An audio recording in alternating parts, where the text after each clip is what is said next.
In a world where quirks are king, some shine bright, heroes destined for greatness. But what about those shrouded in shadow, their abilities a mystery even to themselves? Izuku Midoriya was born different. Not quirkless, but with a power none could identify. A power that brought more destruction than awe. When fate throws him a chance encounter with the legendary All Might, Deku's life takes an unexpected turn. One for all is offered, a beacon of hope in the darkness. But can a boy burdened by an unknown quirk wield such immense power? This is the story of a hero's journey, not paved with sunshine and accolades, but with doubt and the struggle to control a power that may consume him. Will Deku become the beacon of light he aspires to be, or will the darkness within his quirk claim him? People are not born equal. What a bunch of crap. Everyone is born equal, the world is responsible for their changes, and the people are responsible for the world. Those who came to this world and were left by themselves are the only ones who can complain about injustice. They got their chance snatched from them. They have the right to be mad at the world. They have the right to impose their will against everything. In this new world, there's only one absolute truth. Villains aren't born. They're raised. My name is Midoriya Izuku, and at the age of 4, I was told I had a quirk nobody could identify. The doctor who examined me showed us the proof that I had the third joint on my pinky toe, which represents the evolution of humanity, the birth of a new generation of exceptional abilities, users in this new world where fantasy becomes reality. This little detail could dictate how your life would progress, how you would be treated by most people, and how you would live. After I was told that for this new world I meant nothing, I kept trying to live as a hero, trying to absorb their ideals as my own. I kept trying to be like the hero I admired so much, All Might. I desperately waited for the day my quirk would activate. I studied everything about it, analyzing other people's quirks endlessly, and I found nothing, but I kept going. I trained alone in an abandoned place next to my house, learning how to fight by myself using videos and books as reference, and my quirk didn't activate, but I kept going. Back then, when my mother gave up on me, feeling sorry for her normal son and the suffering he would face in his life, it hurt most than anything, but even after that, I kept going. After all, a true hero never gives up, and always faces everything with a smile, right? After years of mistreating in Koch-chan's hands, could you really blame me if I were to become a villain? He just told me to kill myself. The person I also admired for so long, the person I considered my friend. The one who uttered these words to me is someone praised by adults, someone considered suitable to be a hero, a model to the next generation. He's someone who aims to be the strongest hero ever. This is just stupid. I was stupid for trying to follow him all this time, being humiliated, inflating his ego for years. How stupid I was. Midoriya kept walking, repeating the words inside his mind when he heard a strange voice behind him. A medium-sized body, to hide in. He looked over his shoulder to see who was speaking and locked eyes on a giant slimy monster. Wow, it looks like a villain with a transformation quirk he analyzed in less than 2 seconds. Jumping away from the danger the monster was emanating, but before he could gain any distance, he was caught and engulfed by the sticky substance that started covering his face, preventing him from breathing. Just before passing out, he heard a familiar voice, a voice he had heard a million times on the TV. "Fear not, Xiaonin, I am here." The last thing he remembered was a strong wind pressure before fainting. He woke up after being softly face-slapped, instantly looking at the man in front of him, thinking he could only be dreaming. All Might, the #1 hero, was right there. An autograph. Where's M? He looked around and found his burned notebook opening just to see the hero's signature on it.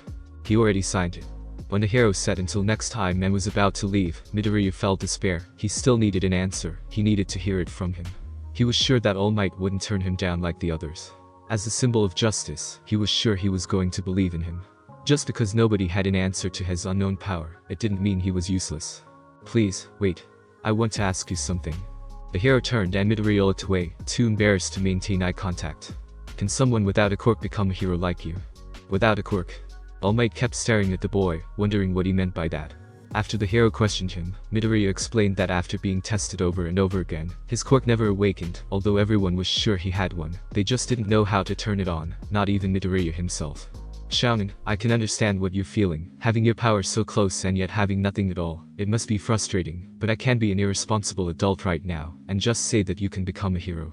Midoriya's face fell as he heard the only person in the world that he expected to believe in him, to give him hope, doing exactly the opposite. The pro should always be ready to risk his life, and without power, can one really become a hero? "I don't think so, Xiaonin." Midoriya just gripped the front of his shirt with his eyes closed, trying hard not to cry, feeling his words hit like slaps. "If you desire to help people, you could become a police officer. There's nothing wrong about dreaming, but you need to face reality, Xiaonin. I'm sorry, but with the way you are, you cannot become a hero." He turned and jumped away, the wind pressure making Midoriya's hair stand. Just like that, it ended. Midoriya's dreams, ambitions, hope, he kept staring at the ground, not knowing what to do, where to go. He was lost. This was a little harsh, but the sooner he faces reality, the better. Also, this is the first time I heard about a quirk that no one can classify. That's odd. Lost in thoughts about the boy's strange past, he didn't notice the bottle he just dropped. The bottle containing the sticky villain he captured. Midoriya looked up to see All Might's figure flying away. He kept watching for a few seconds, mortified. He felt his head hurt after hearing those words. He just had the last shred of hope ripped from him by his idol. He opened his eyes, but his vision was blurred by tears.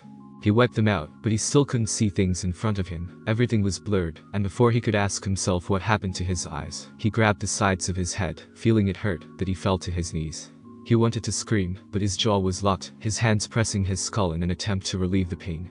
It was like someone was crushing his brain. He kept there on the ground, waiting for the pain to pass, and felt it spreading to his eyes as well. After a few minutes, it just suddenly stopped, like it never happened. He was feeling dizzy, and after opening his eyes again he saw two flies next to him, and it looked like they were flying in slow motion. He took a step forward, but as he did so, everything came strangely close, as if he was seeing everything from a wrong-sized pair of lenses. He could still feel the depth, he just wasn't used to it yet. What the hell is going on? What is this? He tried to walk again, his arms raised in front of him to help with his balance, and went to the small stream next to the place he was to wash his face and his eyes that were now aching. When he crouched to get water, he saw something reflected on the water's surface that made a chill run through his whole body. He saw a pair of red eyes glowing, and suddenly, he was aware of everything around him. The processing speed of the incoming visual stimulus was off the charts. That was all Midoriya could think as he saw 4 fishes underwater, 10 meters ahead, and somehow could keep track of them, even after turning to look at some bees flying around him. Somehow, everything seemed slow to his eyes and his vision blurred again, but this time caused by the tears falling down his face, as he realized those eyes had to be his quirk. His quirk that has just awakened. I'm not useless, I'm not quirkless, I knew I wasn't useless. After recovering, he wiped the tears and looking back to the place where his dreams were destroyed a few minutes ago, he swore. I'll show you. I'll show you I'm not useless, I'll show you too what it truly means to be a hero, All Might, Bakugo. He heard an explosion and turned towards its general direction. He could even hear some sirens. He ran for a few minutes until he reached the crowd that was watching a sticky villain who just abducted a boy fight with pro heroes. The villain was using explosions in every direction, making people gasp, a few filming with their cell phones. Every time Midoriya blinked, his eyes automatically registered a new detail in front of him, somehow keeping track of movements made by those around even after passing by them. He saw the heroes standing back because it was dangerous to approach the explosive monster. Explosions. Midoriya noticed those explosions and how they reminded him of a certain someone. He swiftly walked through the crowd, finding the narrow spaces while moving swiftly, until he reached the front row, and saw the look on the boy's face. The one who was being chalked just like Midoriya was a few minutes ago was Bakugo. He locked his new red eyes with the boy's eyes, seeing only fear and despair on his face, instantly running towards the villain, jumping over a sign, not even realizing what he was doing. He is going to die and everyone is just watching, waiting for another hero to save the day. You are all pathetic, you call yourselves heroes. He approached barely aware of the screams coming from behind, telling him to stop. He was focused on the sticky villain, who saw his advance and tried to blow him with a direct blast, but he just stepped aside, dodging the heat. What the hell? That was too easy. He threw his backpack directly in the villain's face, which made him let go of Bakugo's face, allowing the boy to breathe again. Deku, why? It looked like you were asking for someone to help you. Midoriya saw the villain's left arm coming his way and dodged the explosion again, feeling the hot vapor against his face, but everything was so calm that he wasn't feeling pressured at all. However, he noticed something alarming. He was getting strangely tired, as if his whole body was getting too heavy for him to handle. His breathing getting out of control, and his legs starting to drag. He kept dodging and throwing anything he could pick up from the ground directly at the villain's eyes, making him unable to focus on Bakugo. After a close call, where he got a small burn on his left wrist, he turned to the crowd and shouted, "For how long were you going to keep watching? Do you call yourselves heroes?" He was almost at his limit. He just discovered this new power and was already fighting a monster with Bakugo's power, yet, he was holding his own for more than 5 minutes, and nobody lifted a finger to help. Suddenly, he felt a presence that was going to grab his arm, and instantly withdrew it when he was about to be touched. He saw a hand close on thin air, and heard the same familiar voice talk something about lessons, but he wasn't paying attention to those empty words anymore. They meant nothing to him now. All Might blew the villain towards the sky with such force that a tornado was created, and a few seconds later it started raining. Midoriya finally could rest, so he sat on the sidewalk still feeling his body fatigued. What was going on? He looked at his arms and legs, and after a quick analysis of what happened, he concluded that he was still seeing everything with that distorted eyesight. He understood then. He needed to stop his power. He needed to turn it off because it was draining his energy too fast. But how could he stop that? He tried closing his eyes and concentrating, but the answer simply popped inside his mind. He just needed to want to turn it off, so he did, and after opening his eyes again, the world came back to normal, the pressure instantly getting off his body. He looked around and saw Bakugo, who had fainted a few seconds ago, sitting as well, being praised by some pro hero because of his toughness and his quirk, but he just looked down, not bragging as usual. Yay, you're the one that got saved by me. Maybe if I had killed myself today as you suggested, you would also be dead by now. Midoriya just noticed that a pro hero was trying to scold him about being reckless, so he grabbed his bag, getting up, and after looking directly at the pro hero Death Arm's face, said without any fear or insecurity for the first time in his life. Someone was in danger, and there were no heroes available, so I did what I thought was right. Now if you excuse me. He walked away from the perplexed hero and was pierced by Bakugo's stare. The moment he passed by the perimeter tape, he saw the place where the number 1 hero was giving an interview. He looked at him, feeling a new kind of feeling. It wasn't rage, it was a feeling he never experienced before, something that caused a sensation of betrayal.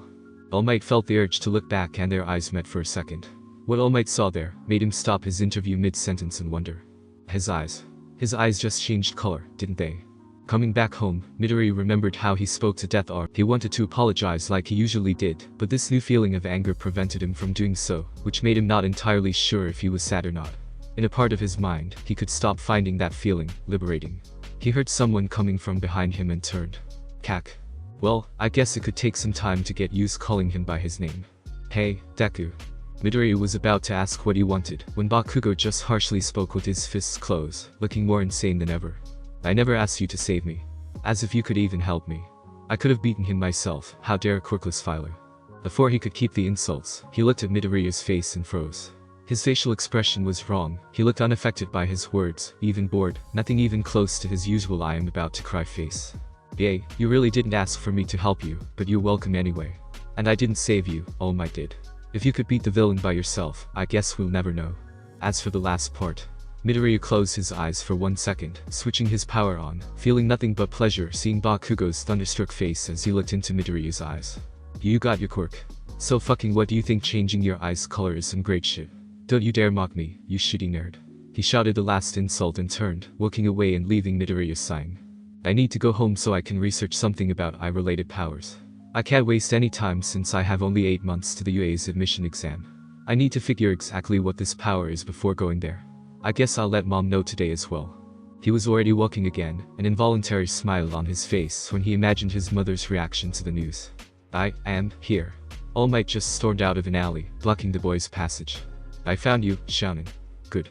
Midoriya just looked at him with a strange feeling of deja vu. Xiaonan, I came for you so I could make a proposal. You see, if I hadn't heard your story, if I hadn't witnessed with my own eyes, I would be nothing but fake muscles and insincerity. Fake muscles? Insincerity? What? Midoriya thought while trying to make sense of his words. I'll show you, but don't post on the internet or something like that, okay? After saying that, he disappeared in a cloud of dense steam, and a skeletal man appeared with the same clothes he was wearing. How that was all Midoriya could say. I am sure you, as a fan, also sees me as the symbol of peace, but the truth is that I'm not what I used to be. This is my real form. What you saw was nothing more than an illusion. I do that every day. I use my muscular form as if I was wearing a costume, just like those swimmers who puff their chests trying to look imposing. I got seriously injured during a fight 5 years ago and lost my stomach and most of my respiratory system. The surgery was tough, and now I can't perform my hero job as a full-time activity. Midoriya was just staring at him and at the scar he was showing, but instead of being shocked by all that and by the impressive scar, Midoriya was remembering something that happened this afternoon. I couldn't help but feel inspired by you. Someone who, for all purposes, doesn't have a quirk, was the one who acted. You will spurred me to action. Most of the top heroes show signs of greatness even as children. Many of them claim that their bodies simply move before they could think. That's what happened back there with you, right, Xiaonan? I can say for sure, you can't be. Let me stop you for a second, All Might. While the wind brushed leaves all around, messing the boy's hair, All Might's smile slowly faded away as he looked inside the boy's eyes. Midoriya knew what his next words were going to be, so he stopped the number 1 hypocrite hero. I imagine this wound to be related to your fight against Toxic Chainsaw 5 years ago, right? I don't know the exact extent of your injuries, so I can't say for sure which were your motives. What I'm trying to say. He took a deep breath and continued. After we talked today, and you told me I couldn't become a hero, you said that a pro hero always has to be ready to risk his life, didn't you? I did, but I don't know how, but after all those things you said, somehow, I miraculously awakened my quirk. Wow, that's amazing, Shaman. Yay. Although I cannot completely control it yet, I got a glimpse of what it can do, and what it can do is allow me to examine things very well. I can see a lot of details in a very short period of time. Could you guess what I saw today? All Might saw that something was different on the boy's face. It was nothing like the face he made when they first met. Back there he was blushing and smiling, reacting like a fanboy, but now he just looked sad and disappointed. I couldn't know, Shaman. The funny part is if you never showed me this form of yours, I would never know. I saw everything. All the heroes standing while the villain tried to take control of Koch-chan's body, all the people in the crowd. Mount Lady, who instead of shrinking to get to the fight faster so she could use her quirk after getting there, preferred to play dumb and watch. All the pro heroes who remained still while all they should have done was to work together. Somehow, I can remember all their faces, including the faces of every person in the crowd, and at the moment I passed through them, I saw you. I saw you next to a light pole. However, back there, you were just a random citizen to me, because you were in this form, but now I understand that you were there the whole time, deciding if you should help him or not, deciding if you should let him get killed or not. All Might's face showed surprise as he saw the boy walking again passing by him. He wanted to explain the situation, but the boy spoke louder, looking over his shoulder once. I won't tell anyone about you and this secret, so don't worry. Thank you as well. If it wasn't for our encounter, I would still be the same naive person I was. All Might couldn't help but worry about that boy. Something was definitely wrong there. Shaman, did something happen to you? You seem way different from our first encounter. I guess my power is not the only thing that awakened today. The name is Midoriya, by the way. Midoriya Izuku. Do not forget that. The fiercely thought. He never looked back as All Might just watched the boy disappear at the next corner, wondering what exactly awakened today besides his quirk. The moment Midoriya arrived home, he saw a note from his mother on the table, saying she went out to buy groceries and would be back soon. He went straight to the bathroom and looked into the mirror. He didn't spot any changes on his face, so he tried a few things. First, he tried to activate his power with only one eye, but nothing happened. Then he tried to activate his power without closing his eyes, and as he was looking at the mirror from up close, he felt like the mirror started to shrink, as the same effect from earlier happened again, but he didn't close his eyes this time, and saw his iris becoming red.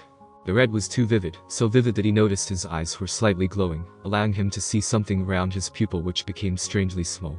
He leaned closer and saw one black dot outside his pupil, with the shape of a comma or swirl, like a mark or something, making a diagonal alignment with his pupil, like two black dots. He didn't remember having any markings on his eyes, but he left that question for later.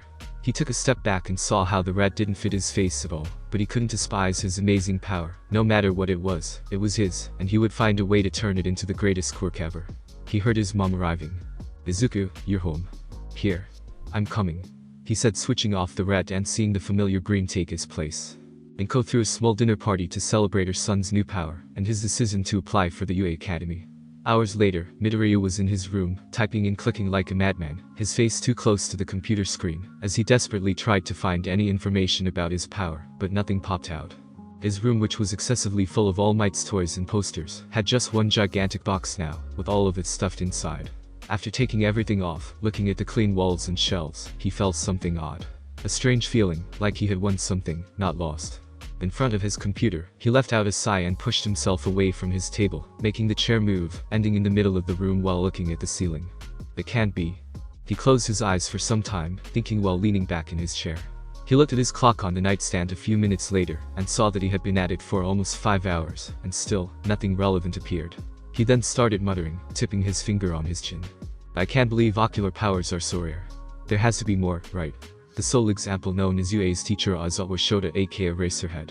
Even after narrowing my power to the emitter type, I still can't find any examples of ocular powers that enhance the senses. Most of them are physical powers that belong to the transformation type.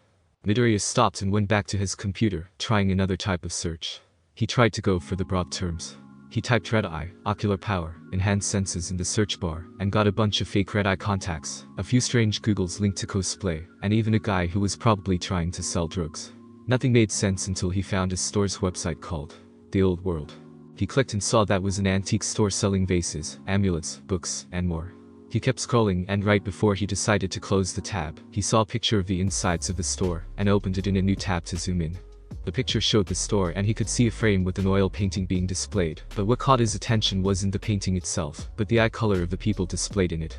All the people displayed in the painting had either red or white eyes, and that couldn't be coincidence, right? Midoriya wrote the address. It was almost out of town, but he still needed to check it anyway, since that was the only lead he had for now. But it was almost daybreak, so he decided to get some sleep and find some answers later on. He started closing tabs, and the last one was from today's news.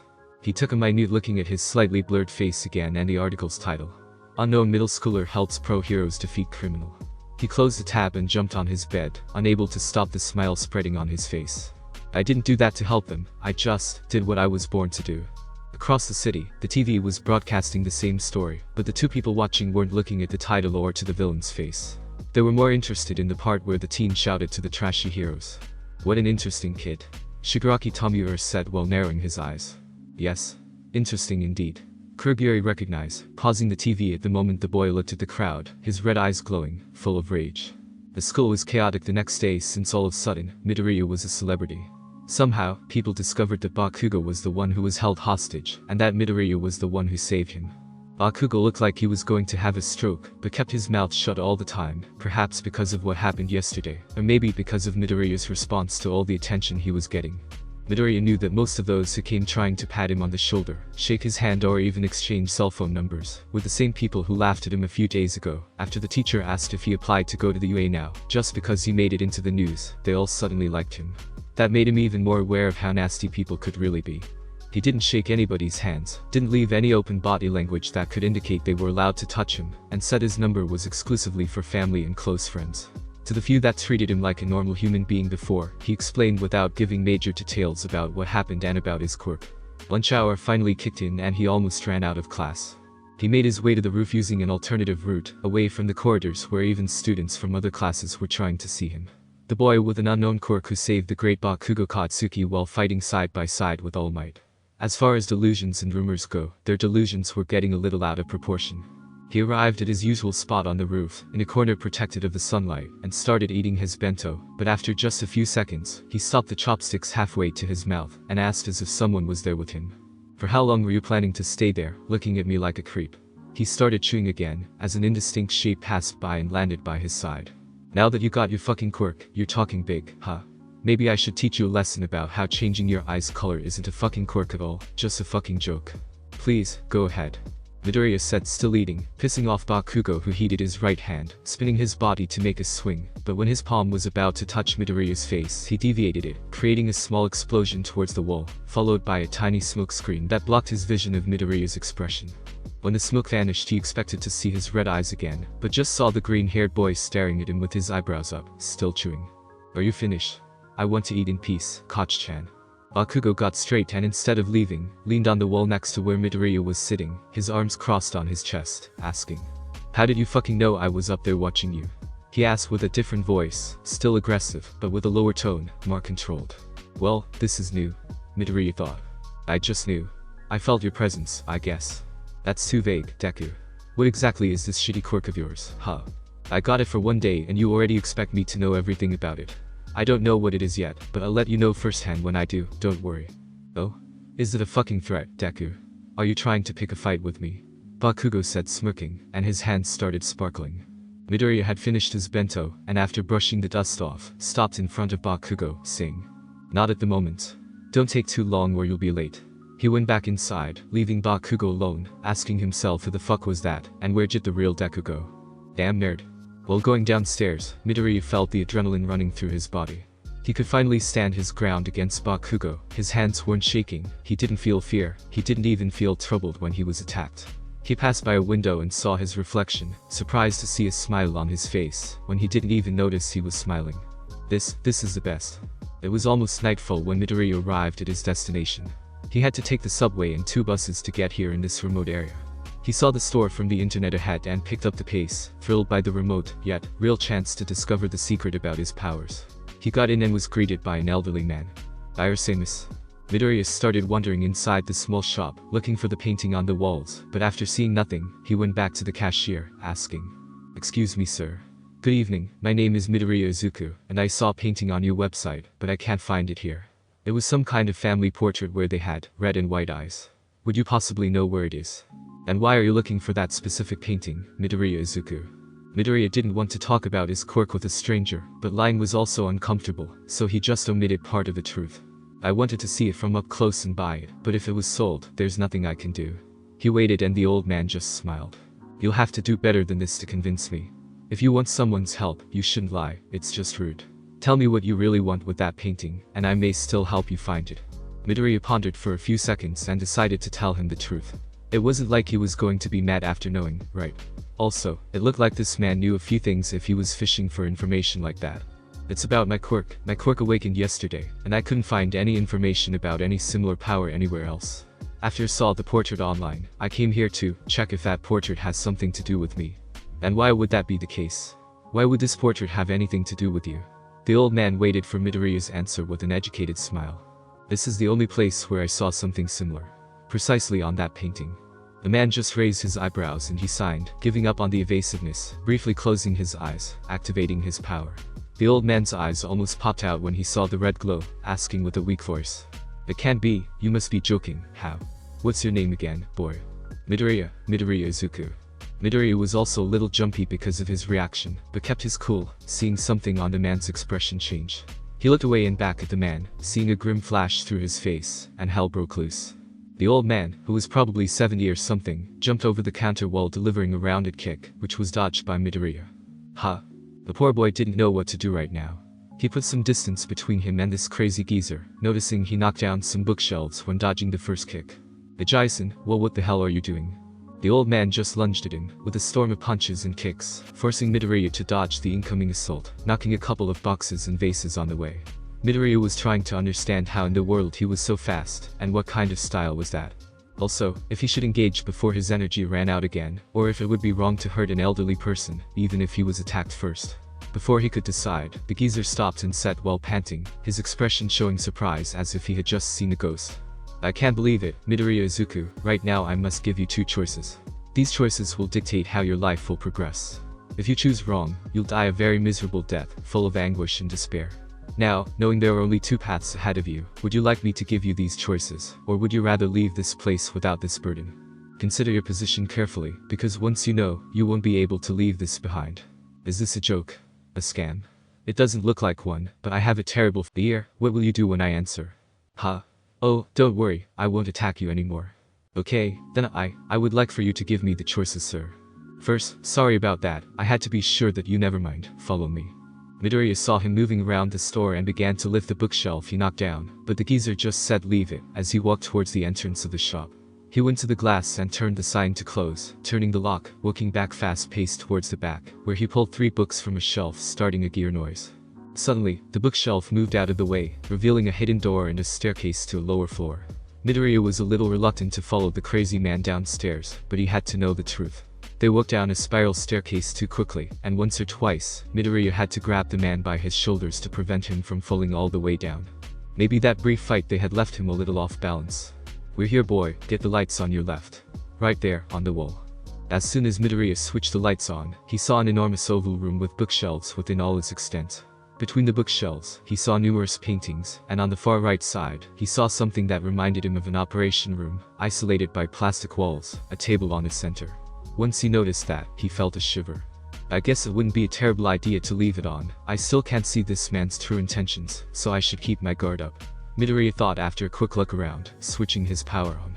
He then noticed the man coming closer, asking while looking into his eyes. How do you activate it? He was with his hands behind his back, an excited look on his face. Midoriya couldn't decide what he should do or what he should tell, but the man said as if he could read his mind. You're free to leave if that's what you want. You chose to come down here by yourself, so don't worry, I won't try to hurt you. I couldn't even if I wanted to. Midoriya pondered that for a few seconds, deciding that his words made sense. He turned his power off again and answered the question. The first time, the power turned itself on, and the first time I had to turn it off, I just felt inside my mind. I don't know how to explain it.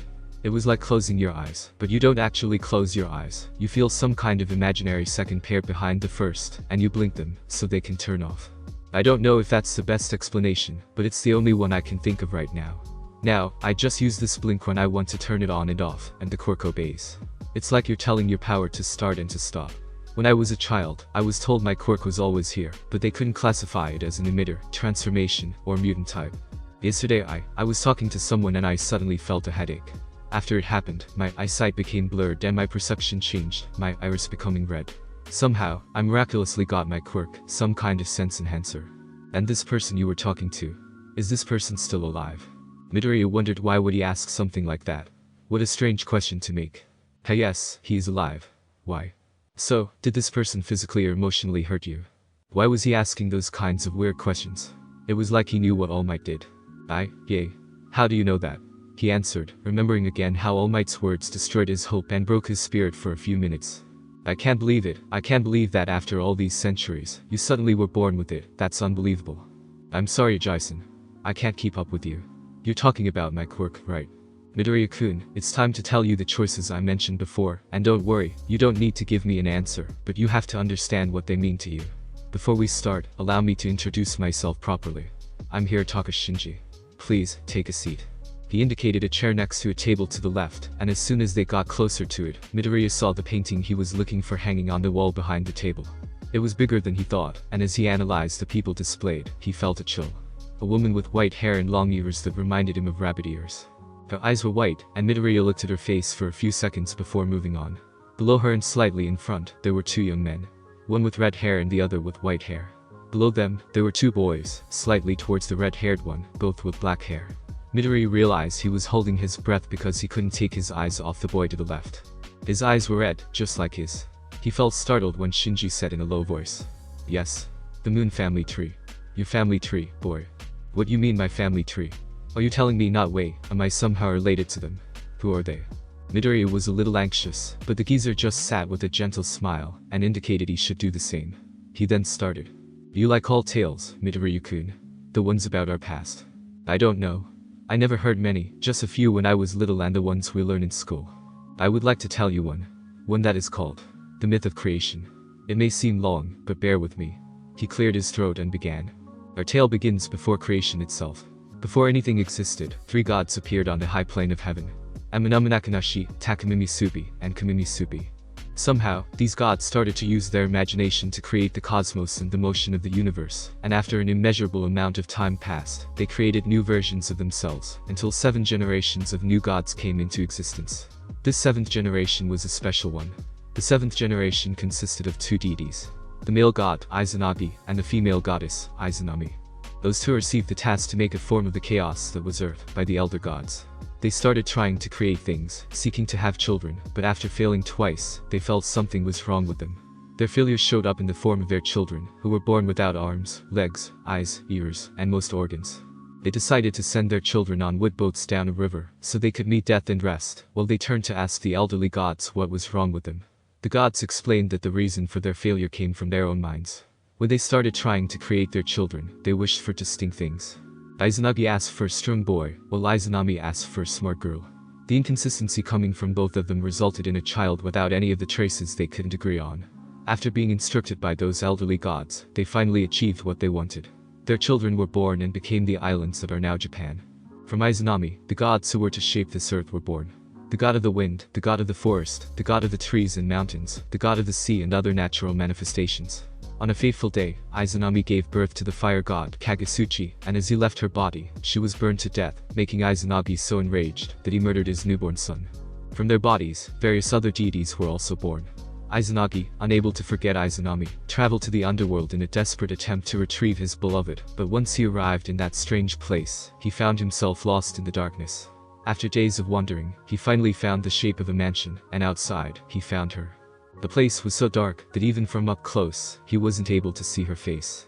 He asked her to return with him to the world of the living, but she answered that she couldn't return with him to the world of the living, because she had already accepted her fate and ate food from the underworld, binding her to that place forever.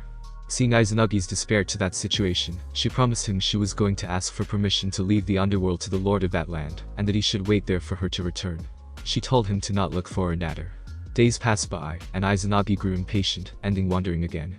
He entered the mansion, looking for her, and once he found his beloved, Izanagi approached from behind her, desperate to see her face one more time. He took a comb from her hair, lighting it ablaze. She turned and he saw that her body and face were rotten, full of maggots and wounds. Lightning demons were clinging to her body, and he desperately fled after seeing her appearance, being chased by the demons under her command.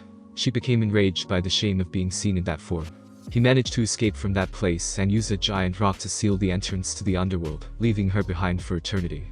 Then Izanami, who once was the goddess of creation, became the goddess of the underworld or the goddess of death. After Izanagi returned, he found himself impregnated with darkness, so he decided to clean his body, to purge all the evil energy from that place, and as he washed his face, 3 new gods were born. From his left eye, the goddess Amaterasu, goddess of the sun and the day. From his right eye, the god Tsukuyomi, god of the moon and the night. From his nose, the god Susanoo, god of the seas and storms. Izanagi then stated that these 3 gods would reign over the high plane of heaven, labeling them as the most extraordinary gods ever created. He paused and Midoriya snapped out of this tale like he was brought back to the present. I wanted you to know how these 5 deities came to be. They're important to your past and future, Midoriya. The boy just waited in silence, his hands slightly sweating as Shinji resumed. The relationship between the 3 siblings was never perfect. One time, Susanoo killed a priestess from one of Amaterasu's temples, making Amaterasu hid in a cave in sadness, leaving the world in complete darkness for a long time. Susanoo then apologized by gifting her a weapon, which she accepted alongside with the apology, but as she received the gift, she also swore that their relationship would never be as deep as before. That's the reason the sunlight can only go to a certain depth of the sea, and the reason storms block most of the sunlight. Tsukuyomi, who was married to his sister, Amaterasu, once attended a feast held by the goddess of food Yukmachi, on behalf of his spouse. After arriving, Tsukuyomi watched the goddess create their feast. He became horrified as he saw the goddess spitting rice and fish from her mouth, while pulling food from her other orifices. He was so repulsed by her methods that he instantly killed her. After Amaterasu learned what happened, she was horrified, using her power as a ruler to label her husband an evil kami, unworthy of returning to the high plains of heaven, condemning him to pursue her across the sky for eternity, resulting in the cycles of day and night that separated them forever.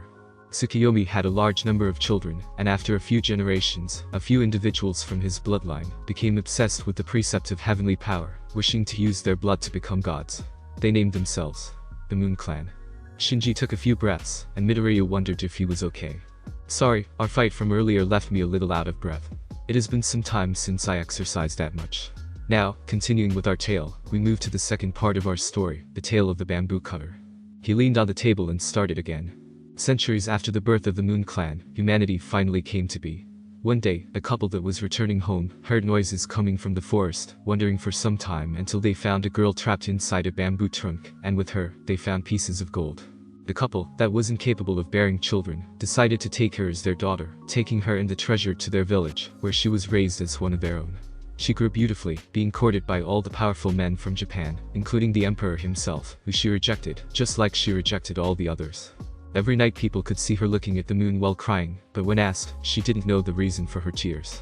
One night, the villagers awoken to see people coming from the sky to take her back, claiming they were her people, and she was their princess.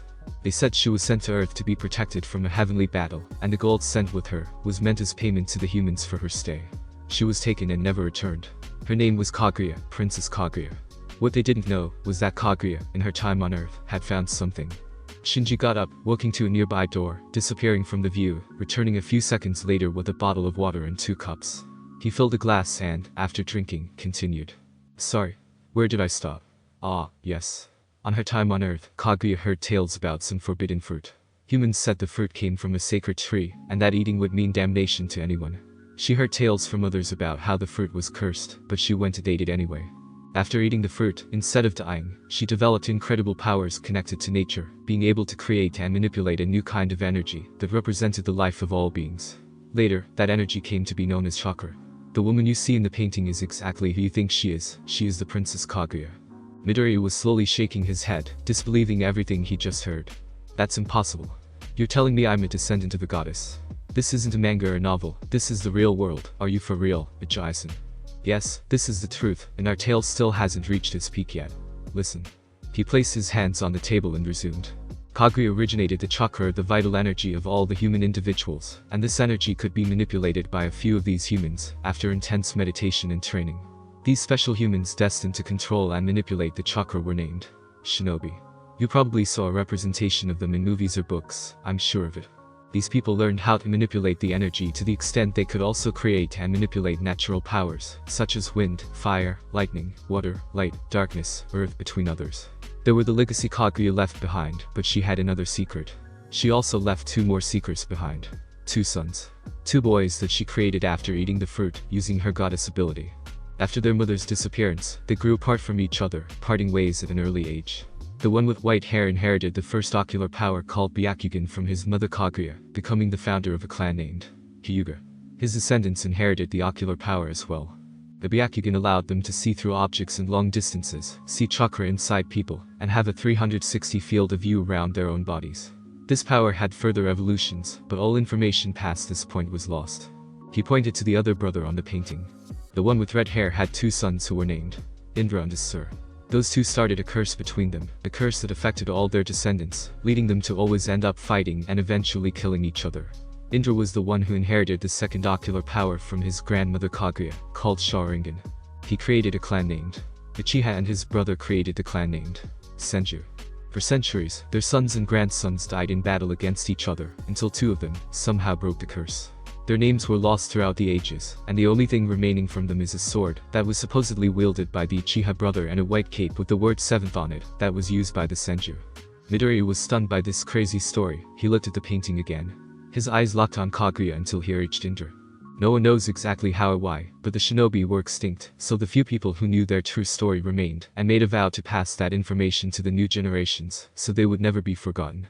Nowadays, this is all nonsense or just a fairy tale to tell children, but centuries ago, all of this really happened. The living proof is right here in front of me. The last known Uchiha was a woman who became the chief of her village. I believe the term they used isn't chief, but Kage, that means shadow, a title offered to the one responsible for leading their shinobi village. Her name was also lost, the only information is that she wore glasses.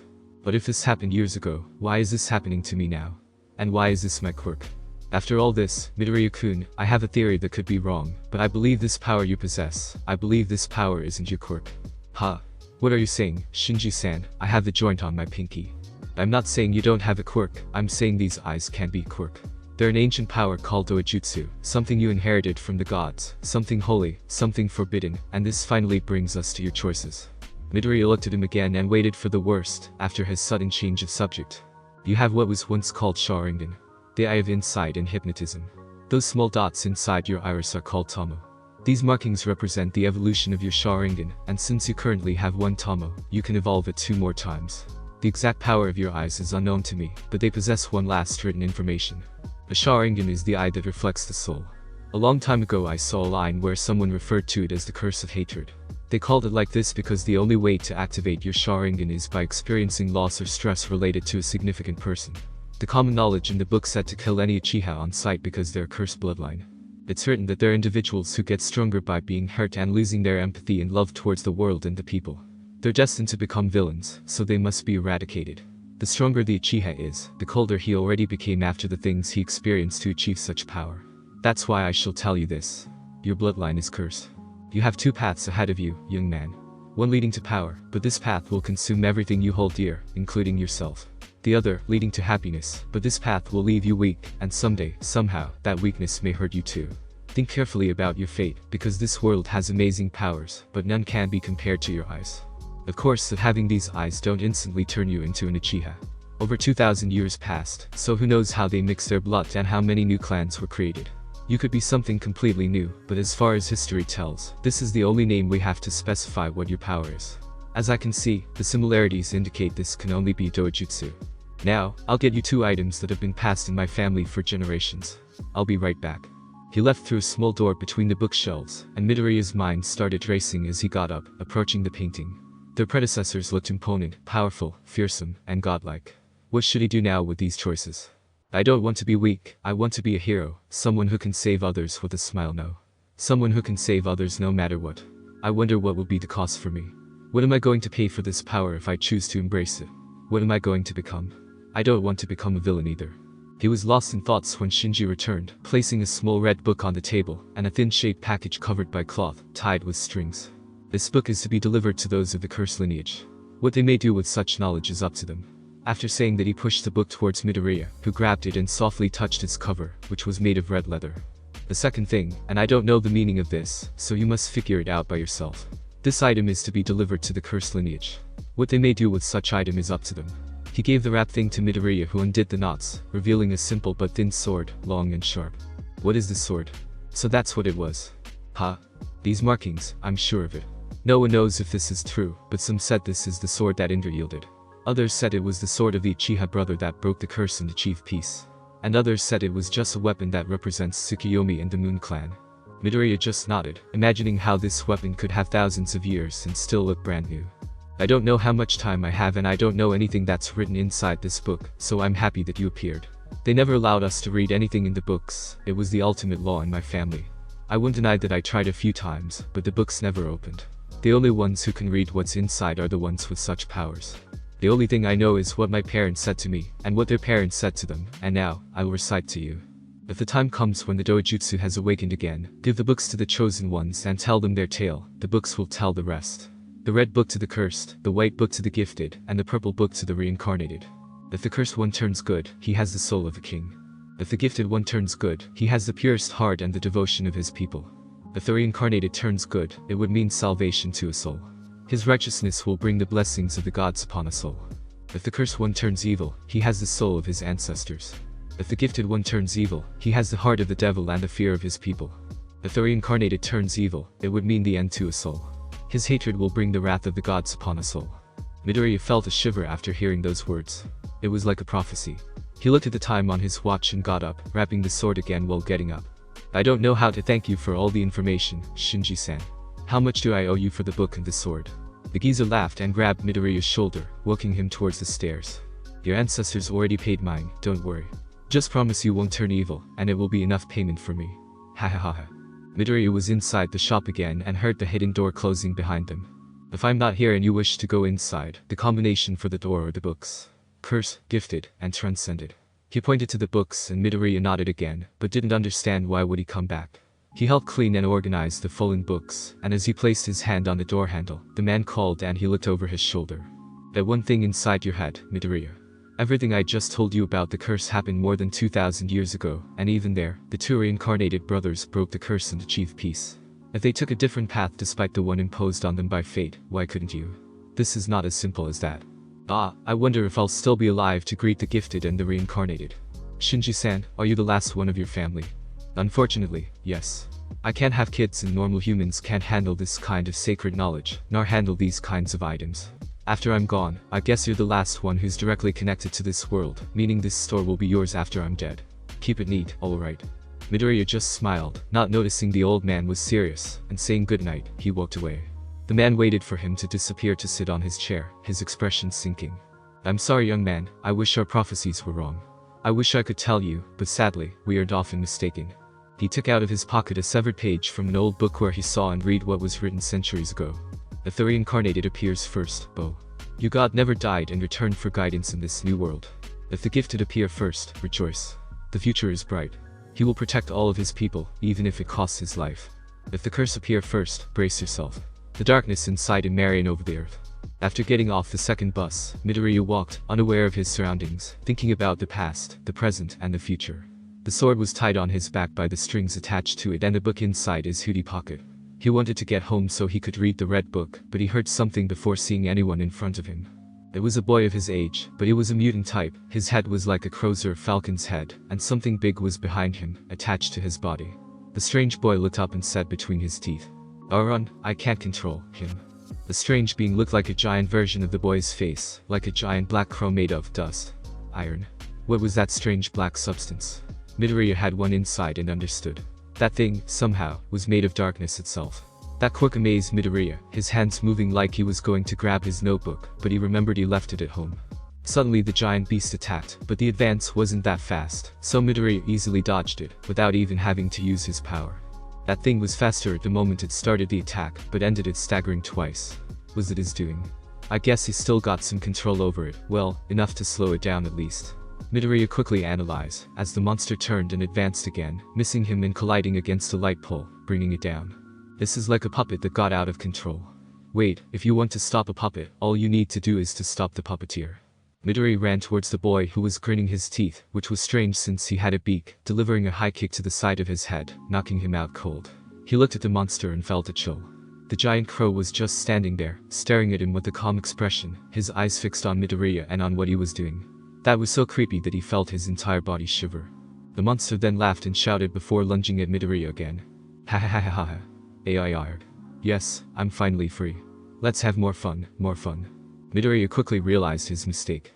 This wasn't a puppet at all, this was an independent entity. The The monster's speed was at least tripled, and he struck a punch to the side of Midoriya's face, who blocked with his arm in the last second, activating his power after being thrown away. He checked the monster for vulnerabilities, but couldn't see any changes he could spot right away. Maybe it was smaller. He didn't have enough time to think about that since the creature came again, but now, he wasn't that fast anymore. Midoriya easily dodged, and after a direct attack, he noticed something. Why is that thing attacking with such a strange pattern? It's like he's dodging from something that's in the way. The dark entity came again, doing the same strange movement, and Midoriya finally understood after dodging once again. That monster won't pass through the light coming from the pole.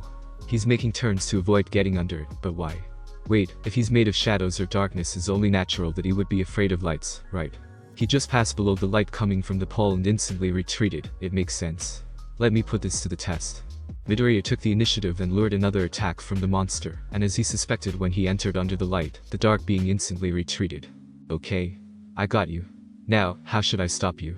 I need more light. And he saw that the second attack left a broken pole on the ground next to the boy's body, and that the light was still on. Midoriya ran towards it, but the monster followed his gaze, understanding what he was trying to do, cutting him off, standing between him and the light pole. But Midoriya threw a feint, breaking his ankles, if he had any, grabbing the piece attached to the lamp. Turning toward the beast that screamed and started to gradually shrink, going back to its master's body. The metal was hot and burned Midoriya's hands, but he kept holding the lamp toward the boy for a few more seconds, just to be sure, and after the monster disappeared, he left the lamp on the ground, facing them as he went to wake up the passed-out teenager. Hey, can you hear me? Hey. He tapped his shoulder a few times and held his head while the boy opened his eyes, still foggy. Well, what? Dark shadow. Stop. He tried to move, but Midoriya held his head while also shouting. Stop. You got kicked in the head, don't move for now, and just wait. That thing has gone back inside your body. How did you defeat Dark Shadow at night? How? By his voice, he sounded impressed. I used light and he retreated. Wait, does it have a name? Yes, he is my quirk, Dark Shadow. My name is Tokoyami Fumikage. I'm sorry about what happened. I rarely go out after dark, but as long as I keep under the lights, I'm usually okay. The problem was that those two back there exploded after a circuit was fried, and Dark Shadow took over me. Thanks for the help, you saved me. He tried to get up again, but Midoriya explained. Wait just a little bit, I need to immobilize your neck. I kicked you pretty hard, sorry about that. There's no need, look at my neck. Midoriya saw a red choker to keep his neck up and exclaimed ah while letting go. Tokoyami sat and checked Midoriya, who was grabbing his fallen package. What's your name? Oh, sorry. I'm Midoriya Izuku, nice to meet you. Midoriya said while approaching, offering his hand to get him up. Yay, you too. Tokoyami answered, grabbing his hand to get up, suddenly losing his balance for a second, putting his hand on the side of his head. Holy, you weren't kidding when you said you kicked me hard, huh? He blinked repeatedly. I'm sorry, I thought that if you went unconscious, the Dark Shadow was going to disappear. It was a good call, and he would have returned if it was daytime, but at night he turns into a demon, completely out of control, releasing power enough to maintain his form by himself. Wow, this doesn't sound terrifying at all. Huh? Oh, damn, it's getting pretty late and I still have a train to catch. I'll be taking my leave. Where do you study, Midoriya? Oldera Junior High. You? Fukuoka Daiichi High. So, you're applying to UA next semester? Yes, and I guess you too, huh? With a quirk as powerful as yours, you should get in quite easily. Speaking of it, you didn't show me your quirk, what is it? The ear, I can't really show it to people, I'm sorry. He slightly bowed and Tokoyami just shook his head. That's alright, sorry for asking. Well, Midoriya, I hope we meet again on the exams. Good luck and thanks again. Yup. Try to keep the things light, will you? He smiled and Tokoyami smirked back at his joke. See you around. They turned and slowly walked away from each other. Midoriya stopped and looked over his shoulder, noticing that the boy was making sure to stop under every light for a few seconds. Midoriya checked his phone again and ran towards the subway. Hours later, back at home, he was lying down with his book in hands, deciding if it was really a good idea to open it and learn his secrets. Everything I hold dear. That means my mom. I don't know if this power is going to somehow harm her, or if enemies will try to hurt her, but if I don't get stronger, I wouldn't be able to become the hero I always wanted to be. I wouldn't be able to protect anyone, including her. He then decided to go for it, but the book wasn't opening. What now?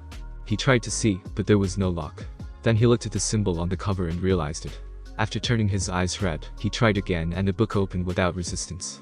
It was all handwritten using a dialect that resembled Japanese, so he tried to read it, and guessed the strange kanji scattered here and there. If you are reading this, it means our blood runs inside your veins. I wouldn't be in this world when this book is found, but I hope this can help you on your journey. I hope this can guide you in the right direction, but remember, destiny isn't written in stone. We all are what we want to be. We become darkness when we allow darkness to enter our hearts. It's your duty as a carrier of our blood, as a continuity of our legacy, to not lose yourself as your predecessors did. You are not a tool. You are not crazy. You are not a demon. You're an Uchiha, so wear that on your heart proudly, and I promise you that everything will be okay. I wish you the best of luck in your path, hoping this can be a beacon to someone in need. Naito Kage, Uchiha Sarada. The next page displayed a hand drawing of this woman, Sarada.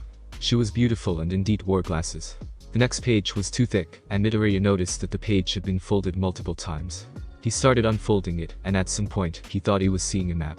A few seconds later, after opening the page at least a dozen times, he saw a genealogic tree of this family. His family. What? There's a time when only 2 men were alive. Huh. Does this mean this one killed the other? Why did he kill the only one who had the same blood as him? Why? Oh, he is Sarada's father, Uchiha. Dan, I can't understand this kanji. Well, at least she had more children. 6, huh. He unfolded more parts of the paper, but froze when he saw that 27 of them died at once, leaving the clan with only 2 people. He unfolded the last part and felt a strange kind of sadness when he saw the last 2 members, a mother and her daughter, marked as dead. He was tempted to write his name down, but refrained himself.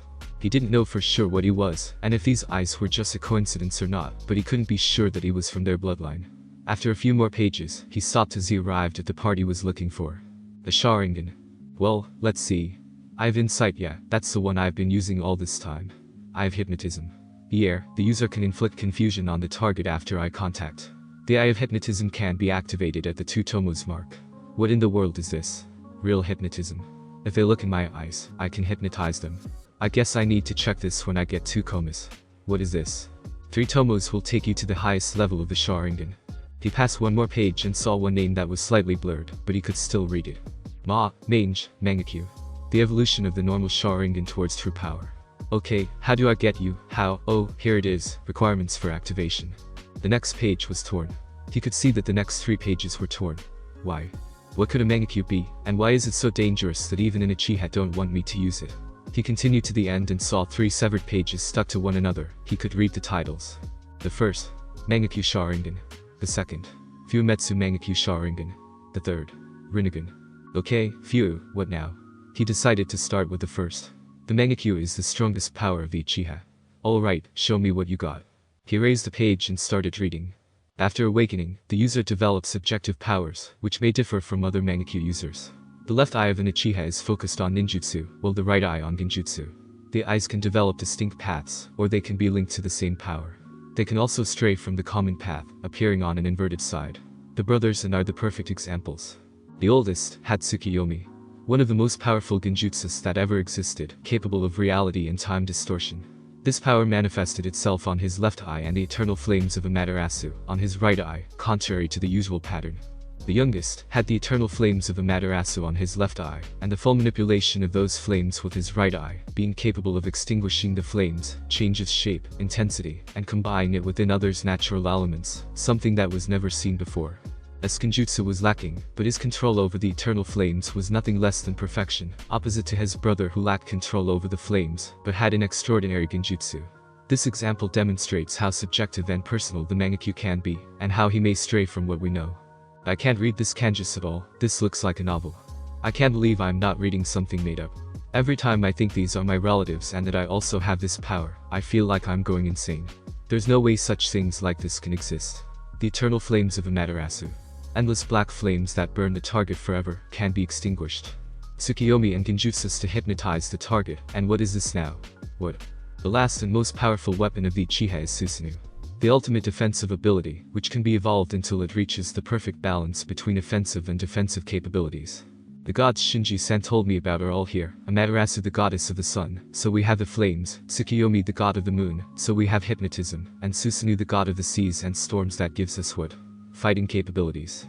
Okay, it's all well and good, but I want to know how can I get this Mangekyu. Oh, here it is. To achieve Mangekyu, one must kill the closest person to his or her heart. Midoriya's blood was drained from his face as he read that. He read again, just to be sure he was reading it right. To get stronger, he would have to kill a friend. A person close to his heart, his mother. This can't be. How can something like this exist? This surely is a cursed power, oh my god. He kept reading while feeling nothing but shock. Although the Mangekyo is the strongest weapon of an Uchiha, its use will result in partial, followed by complete blindness. What? The blindness can be reverted by achieving Fumetsu Mangekyo Sharingan.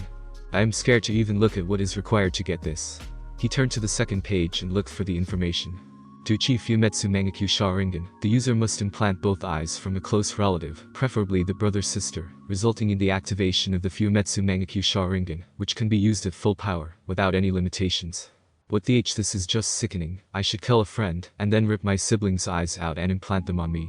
What kind of shitty clan is this? He snuck a glance at page 3, regarding the Rinnegan, but the whole page was tainted, so he didn't bother to continue reading, tossing the book aside, trying to sleep without success. The irony of it was amusing. To become a hero, he had to become a murderer. Oh, and he also would need a sibling to get the eyes from, which means he could never achieve the Fumetsu. His options were limited to kill your mother and get blind. He felt trapped, without options. Then an idea appeared, and he grabbed the book, returning to the first pages. Of course, it was so obvious. Where was it? Here. 3 tomos will take you to the highest level of the Sharingan. Continuous use of the normal Sharingan doesn't affect the user's eyesight or the user's lifespan, but consumes a considerate larger amount of chakra, also having less range and intensity on both ninjutsu and genjutsu. If I wanted, couldn't I just go for the regular one? It wouldn't get me blind, I don't have to kill my mom, and I just need to master it and get used to it. The thing is, I wouldn't develop like the others, but killing someone is out of the question. I can't be worrying about this right now. I need to focus on training, and I need to get my 3 tomos, so how do I train these? Oh, here it is. To acquire the second tomo, the user must train awareness, combat, and reflexes, while the Sharingan is active, until exhaustion. To acquire the third tomo, the user must train awareness, combat, reflexes, and the use of the Eye of Hypnotism, while the Sharingan is active, until exhaustion. I guess this is my training schedule. I have 8 months to get physically stronger, and to get to 3 tomos. I guess this shall be easy. But you notice the small note below the instructions. The number of times the user is required to train is relative, varying from one individual to another. The base of each evolution converted from days into hours is the following. 2 tomos 2,000 hours. 3 tomos 3,000 hours.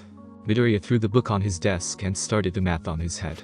Okay, 80, 81.82, 83 days to get the second and 120. No, 125 days to get the third, making a total of 208 days. This gives me 6 almost 7 months, but that isn't counting the sleep time or the school time, so if I take 8 hours of sleep and 5 to school, this takes me to approximately 2,000 more hours, totaling 7,000 hours, and I barely have 6,000 until the exams, damn. What if I reduce to 6 hours of sleep and 4 of school by ditching? I would get 1.6 I guess. I would go to 6.6 thousand. Well, that's close enough. Since this could take less time, I need to find any information about how I can improve this training. He regretted throwing the book away as he got up to pick it again, rushing through the first pages, until he found the instruction he needed, but there was no hint, so he returned to the basic instructions, and found his answer hidden on a side note. The most productive way to maximize tomos is through actual combat experience. Yep, this will do. He smiled and stashed the book inside his drawer with a solid plan inside his head. Tomorrow, I'll begin my path to turn this curse into a blessing. After school time, Tokoyami Fumikage was casually walking home. He waved goodbye to a few classmates and was about to turn a corner when he heard someone calling him. He looked over his shoulder and saw the boy from last night, turning to ask. I wasn't expecting to see you so soon, Midoriya. Why are you here? I wanted to ask you something. Midoriya made a dramatic pause and smiled before asking, his eyes shining. Since you're also applying for the UA, would you be interested in training with me, so we can crush their exams, Tokoyami-kun? That sounds oddly interesting. Alright, you have my attention. A security guard heard a loud noise, followed by a minor tremor coming from the old abandoned hangar out of his office's grounds. They told him the hangar wasn't part of his responsibility, but he wanted to check it anyway, so he went toward the building. The noises became louder as he approached, and fearing that a villain could be hiding in there, he took off his radio and spoke in an almost inaudible voice. Sakamoto, Sakamoto. Sakamoto, goddammit. Yo? Don't yo me. What were you doing? Actually, never mind. Listen, I heard something inside the old hangar, I'm going to check it. Okay, but why? Aren't you supposed to guard only the office? You're going out of your way on your first week. Just call the cops if I don't answer in a few minutes, okay? Whatever you say, Tanaka. The man named Tanaka walked slowly, hearing the loud noise again, like if someone had just exploded a bomb on the ground, making it shake a little. He took a deep breath before tilting his head to look inside, seeing something that made him frown. 2 teenagers were fighting each other inside the hangar. One of them had a giant dark bird attached to his body. This boy was trying to crush the other that kept moving, faster than your average person, with strange steps, as if he had a movement enhancer or speed quirk. Something about the way he moved reminded Tanaka of how an assassin would move. The abandoned hangar once was part of a giant airport, but after renovation, the runway and most of the hangars were destroyed, giving place to houses all over the place, but this hangar stayed as a deposit, and now was empty and abandoned. He didn't want to meddle in their fight since he didn't have a quirk, and they weren't really trespassing, but he noticed that what was happening between the two teenagers wasn't a real fight. One of them was dodging while the other was standing still. The only thing moving was his strange bird. To Tanaka, it looked like they were training. Midoriya was dashing around the place, dodging everything Dark Shadow was throwing at him, predicting his attacks that usually left a hole on the ground. He tried to push his concentration to the maximum by dodging everything, from punches to flying debris, while also attacking here and there. After Dark Shadow delivered a right uppercut followed by a left horizontal claw swing, Midoriya backflipped from the uppercut, instantly dashing forward, sliding past between his claws, stopping below him, and predicting his next attack. He dodged to his left with a pirouette, while Dark Shadow spun and struck the place he just stood, sending dust everywhere. Tokoyami noticed Midoriya's eyes glowing through the dust and tried to react in time, but it was too late. Midoriya concentrated, looking straight into Tokoyami's eyes while whispering, "Moonlight." Dark Shadow returned to his master, disappearing a few seconds later. Tokoyami was on his knees having trouble breathing, and Midoriya, realizing what he just did, ran to help him up while turning his power off. "Damn it. Are you okay, Yami?" "Sorry. I was concentrating too hard. It doesn't matter how many times you use this on me, I cannot get used to it," he said while brushing off the dust and shaking his head. After a few seconds, he asked, "How long do you think this will take, Midoriya? I don't want to be the pessimist here, but we are running out of time and options." I know. The time limit I stipulated is almost up. We have only 3 weeks until the exams and I'm still stuck at 2 tomos. It's pathetic." Tokoyami frowned. "You must be joking, right? I would not go that far and call it pathetic. You move too fast despite you not having a movement-based quirk. Nothing can touch you when you are using it, and if someone looks directly into your eyes, they are gone. The moment you manage to master the lightning technique that I cannot record the name, you may become unstoppable." "You mean the lightning enhancement? That thing could cut through a tank. It was remarkable." "You're really going to speak like we're in a vintage movie, Yami? Even when there's just the two of us. You do realize it's kind of annoying, right? I already told you my reasons." That was all he said, and Midoriya shrugged. "Maybe you should let all of that go and be yourself. You may think that I'm becoming someone else, but this is who I am. I won't pretend as I did before. Not anymore."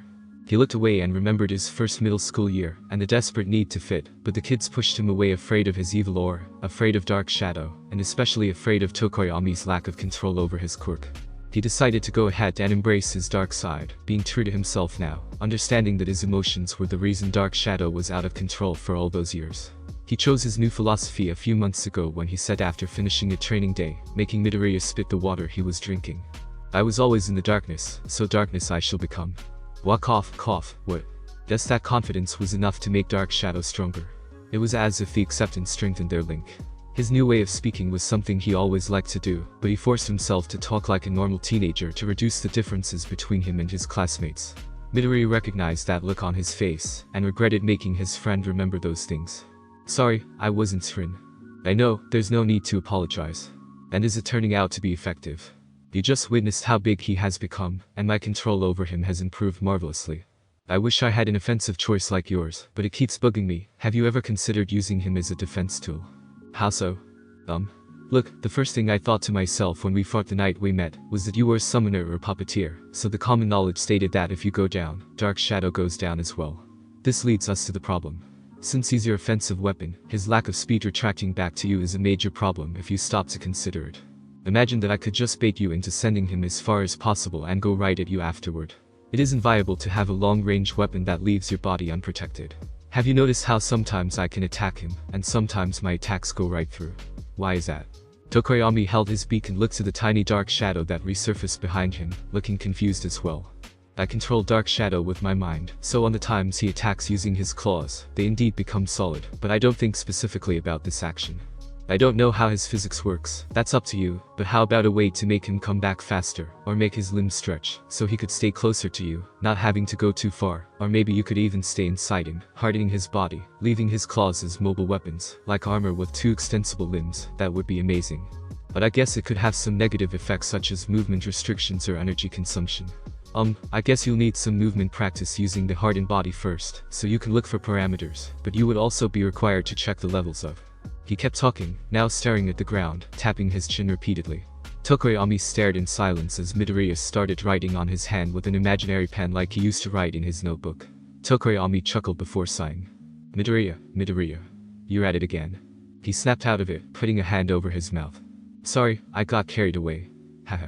You gave me some interesting ideas, and I thank you, but it will take some time to put them to test.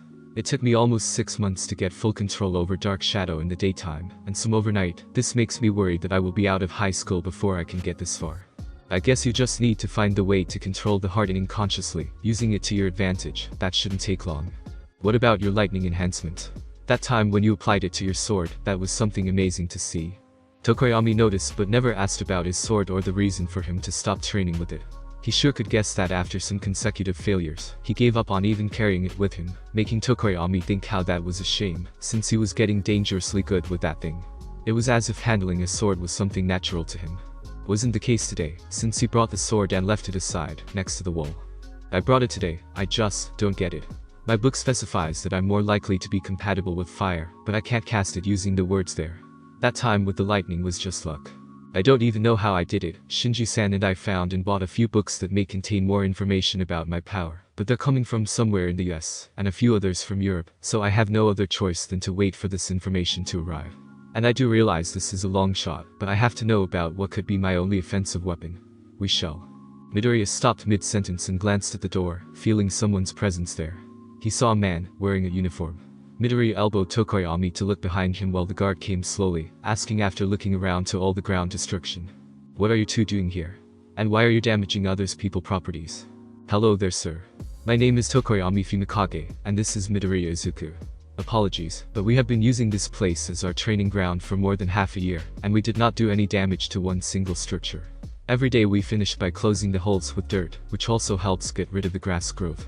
Tokoyami said while Midoriya just nodded twice, making the guard frown to his composure and way of speech. Looking at you two, I can already tell you're training for the UA exams, right? I get it, you boys need a place to train, but you two were doing such a fuss that even the ground was shaking. Oh, Midoriya thought. We didn't know that, sorry about the trouble, sir. Listen, we still have 3 weeks to go, and we would like to keep using this place if you allow us. We'll stop the noise, we promise. Midoriya asked, and the man scratched his head before answering. You two look like good kids, but I could get into trouble for this, so just promise me you won't damage anything and keep it quiet, okay? I'll leave you two to it. Sure thing, thank you very much. Absolutely, thank you. After Dark Shadow got the ground leveled, they headed out, thanking the friendly guard again. A very friendly guy. You're heading home now? Tokoyami asked after getting no response from Midoriya, who was looking at his cell phone with a dumb smile on his face. The books are arriving tonight, Yami. They went to the street and fist bumped each other. Midoriya looked at Dark Shadow's sad face and chuckled, fist bumping with him as well. Dark Shadow waved as they part ways. Good luck. Be sure to call if anything happens. Tokoyami said while taking the opposite direction. Midoriya didn't want to go home, so he decided to take a walk around town until he could go to the bookstore. He started his stroll, his sword on his back inside a shinai case. He was forced to use the weapon because of his weak offensive skill set, but the lightning changed everything. He saw in the red book that his predecessors had more affinity towards the fire, but one was mentioned to have an affinity to lightning. This individual and his connection to the lighting were so mysterious that it was written he tamed the lightning, but that had to be a kanji misinterpretation. One day, he decided to give it a try, just for fun, ending up with a sword coated by energy. He felt the tingling sensation on his hand and arm, swinging the weapon, the destructive damage unparalleled.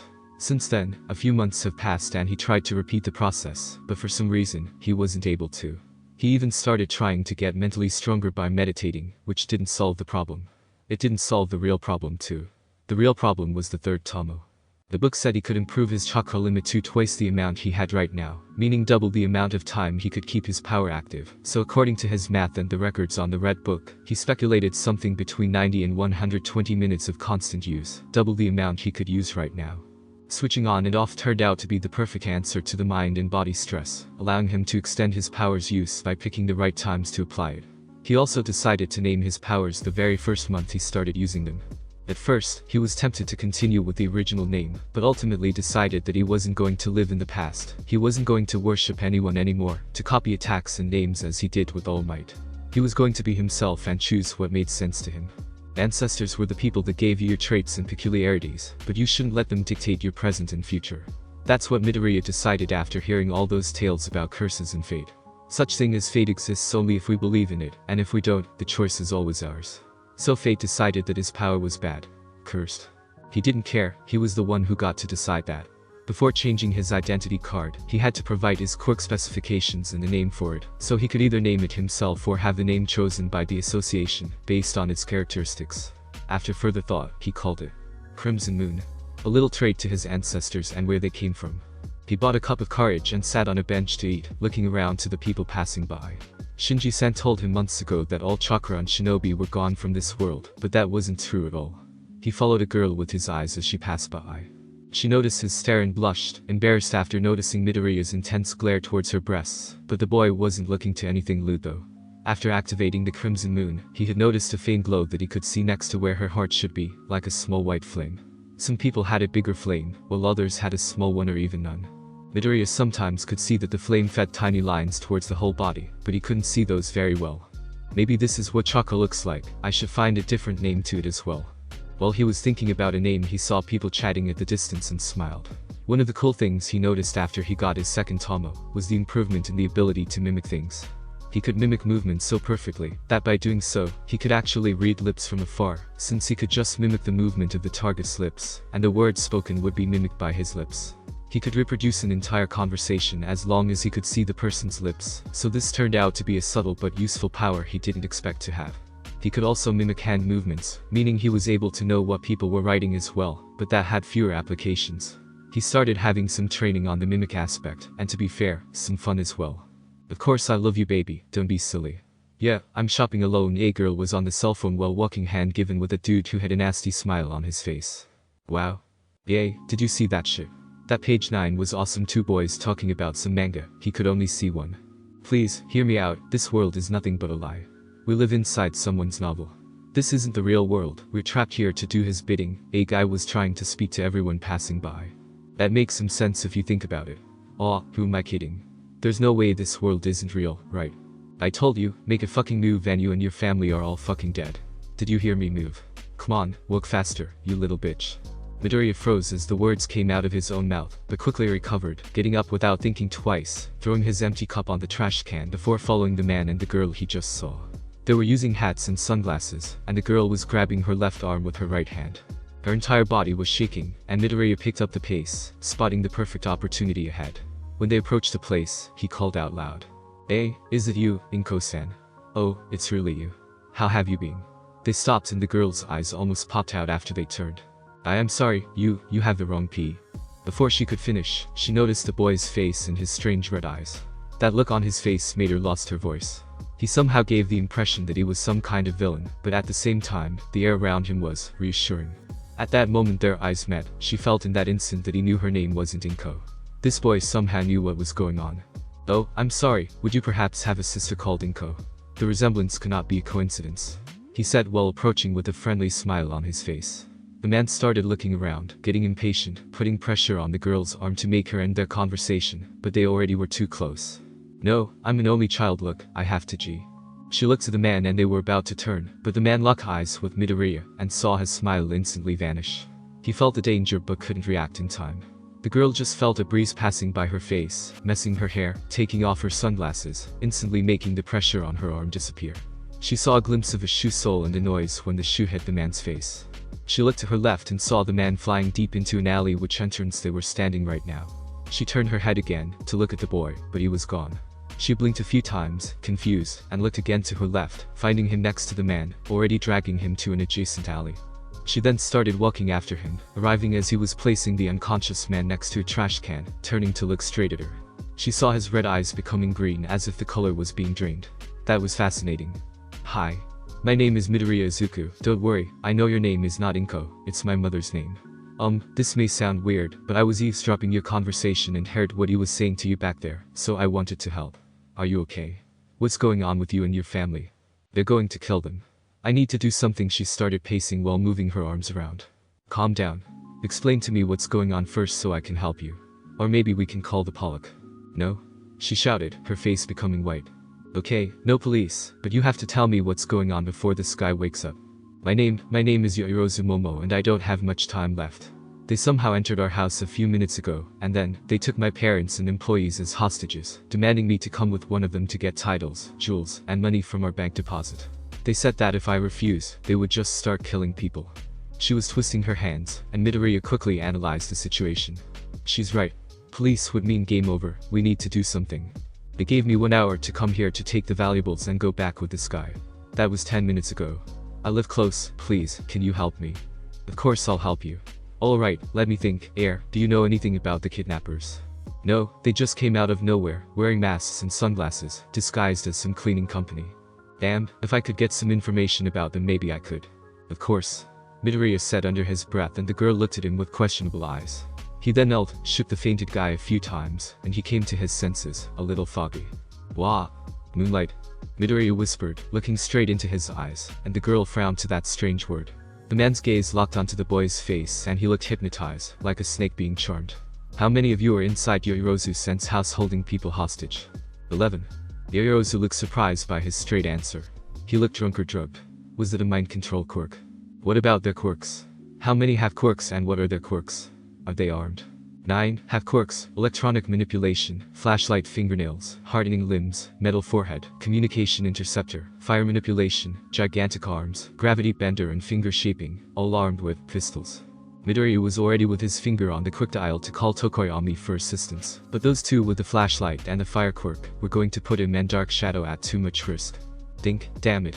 He whispered to himself, trying to focus, while Yoirozu was starting to feel worried about the time.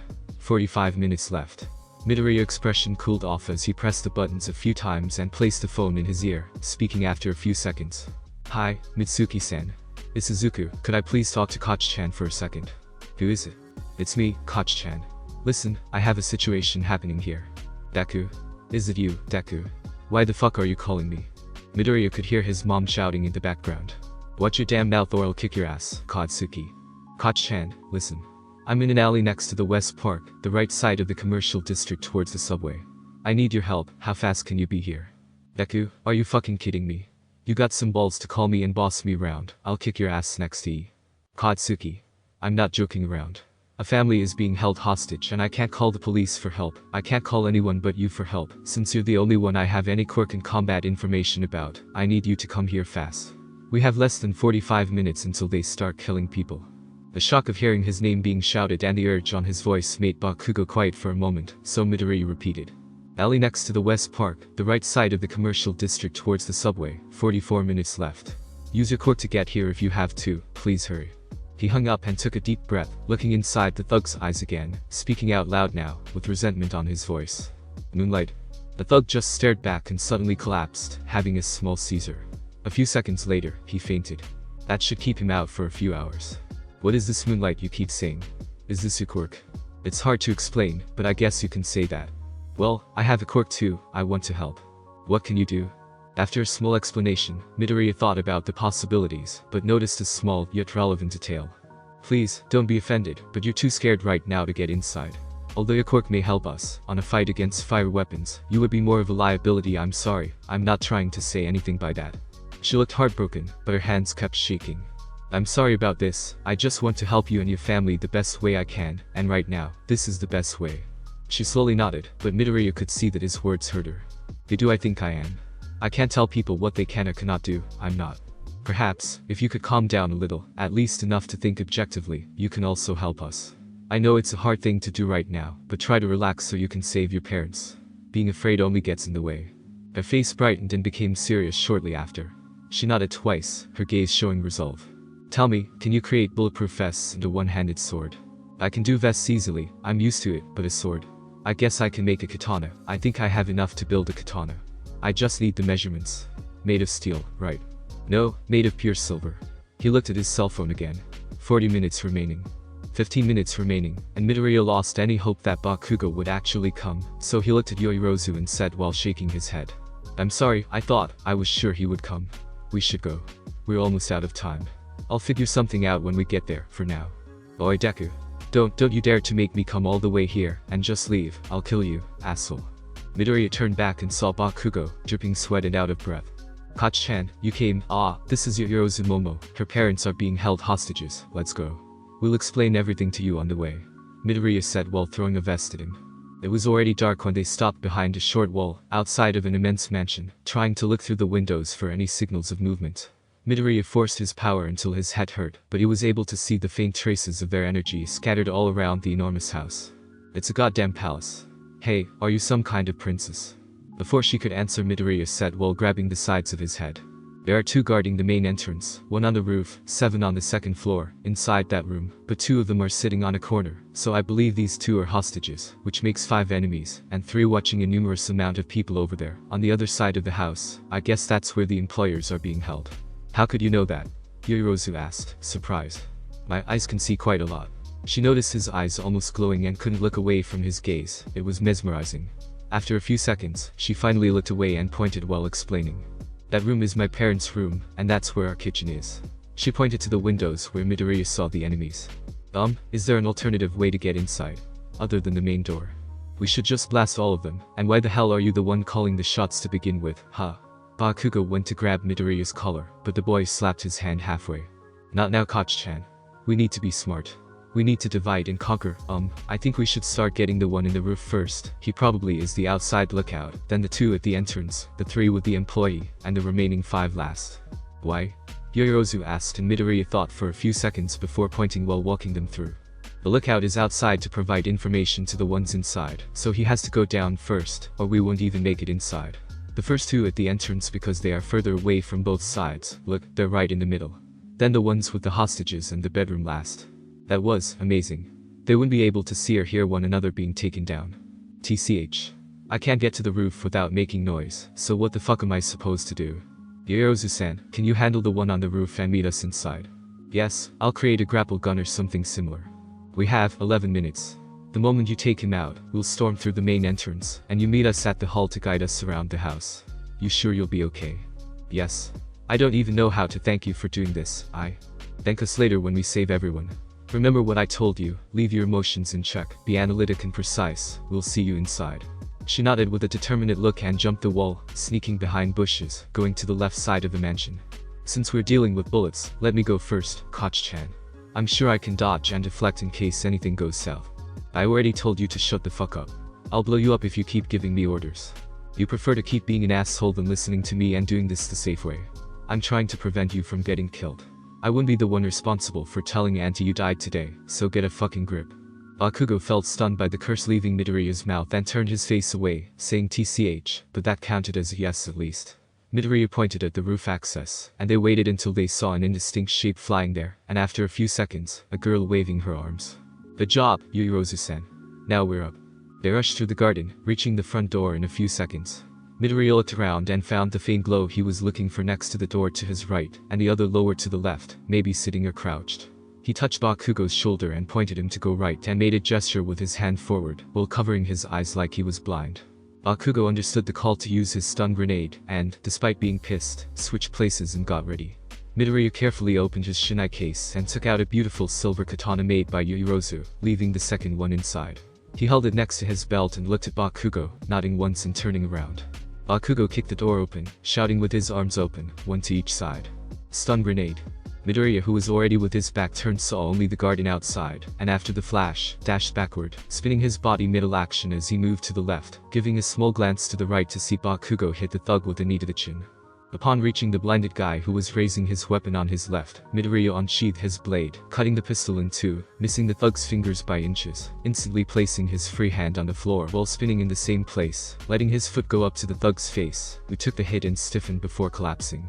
Midoriya started checking the surroundings, but every flame remained in the same place, and he nodded once to Bakugo, who was facing him with a surprised face. Deku, did you just was that a fucking spinning kick? It's called grounded half moon, it's a Brazilian martial art kick. Very effective for quick knockouts. He answered, distracted, looking around and grabbing some TV cables to tie the thugs down. Bakugo kept staring at him, remembering now that in the past last months, he barely saw Midoriya. Even in class, he was really quiet nowadays, and Bakugo realized now that he was very different. He was showing some agility he never saw before. His arms and legs used to be thin but were more muscular now. What the hell happened to him? What in the fuck are you doing learning these things, Deku? They waited for a bit until Yorozu came tiptoeing, waving from the door on the right side of a giant staircase. You were quick. I tied the man on the roof and gauged him. Come, the place they're holding the employees is this way. They looked a lot, and Midoriya couldn't see the white flames anymore, but he kept his power on just in case.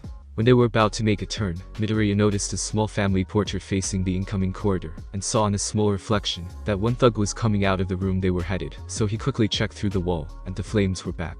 One of those flames were moving, coming towards him. He reached forward and grabbed Yoyorozu by her waist, just before she made the turn at the corner, and pushed Bakugo back with his left arm, their backs against the wall. While Bakugo was surprised with the strength, Midoriya shoved him aside using his left hand, and noticed by his arm that Midoriya had been training his body hard, and probably working out too, maybe even more than him. What else did he miss? Midoriya-san? Yoyorozu asked, startled, blushing because Midoriya didn't let go of her while explaining in a whisper. Quiet, there's someone coming out of the room in the next corridor. He's headed this way, but the door is wide open, so if we take him out, the others may see. Oh, okay. She said, trying to ignore the hand, tightly holding her waist. His face right next to hers, while he kept looking through the solid wall. Unfortunately, the thug just stopped outside the room, not giving any indication he was going to move anytime soon, so Midoriya improvised. Yoyorozu-san, could you make a fishing line or a transparent, strong string? Something barely visible that I can use to bring down that portrait. Yoyorozu nodded, still very blushed, and Midoriya noticed what he was doing with his right hand, instantly letting go of her. Sorry. He looked back at Bakugo, blushing as well, and the boy was smirking for some reason. Yoyorozu just shook her head a few times and made the line with her arm. Midoriya made a nod, and after the third throw, the line went around the portrait.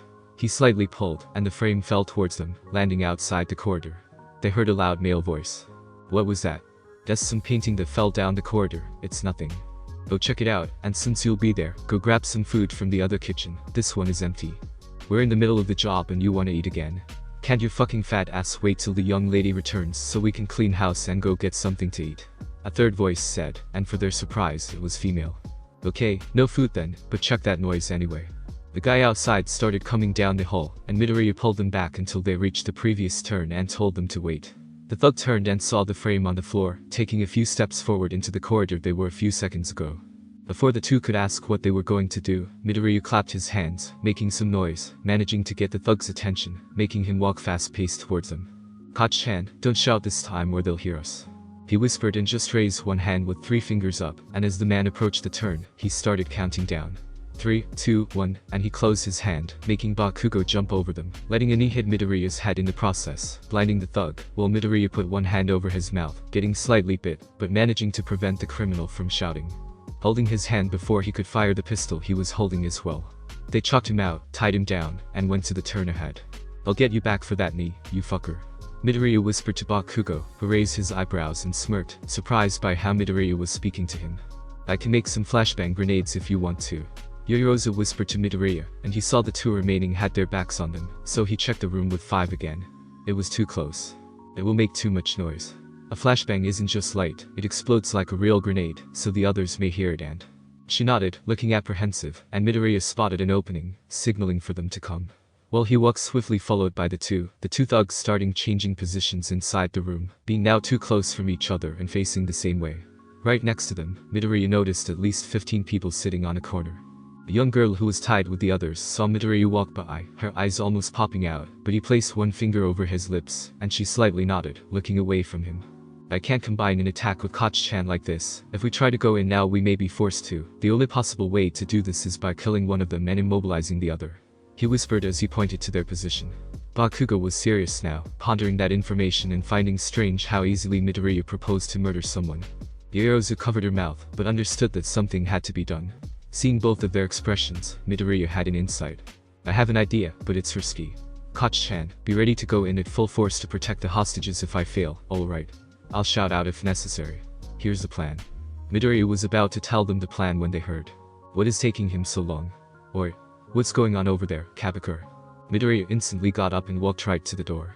One more step and he would be spotted, so he faced forward, and both Yoyorozu and Bakugo saw that his eyes were closed.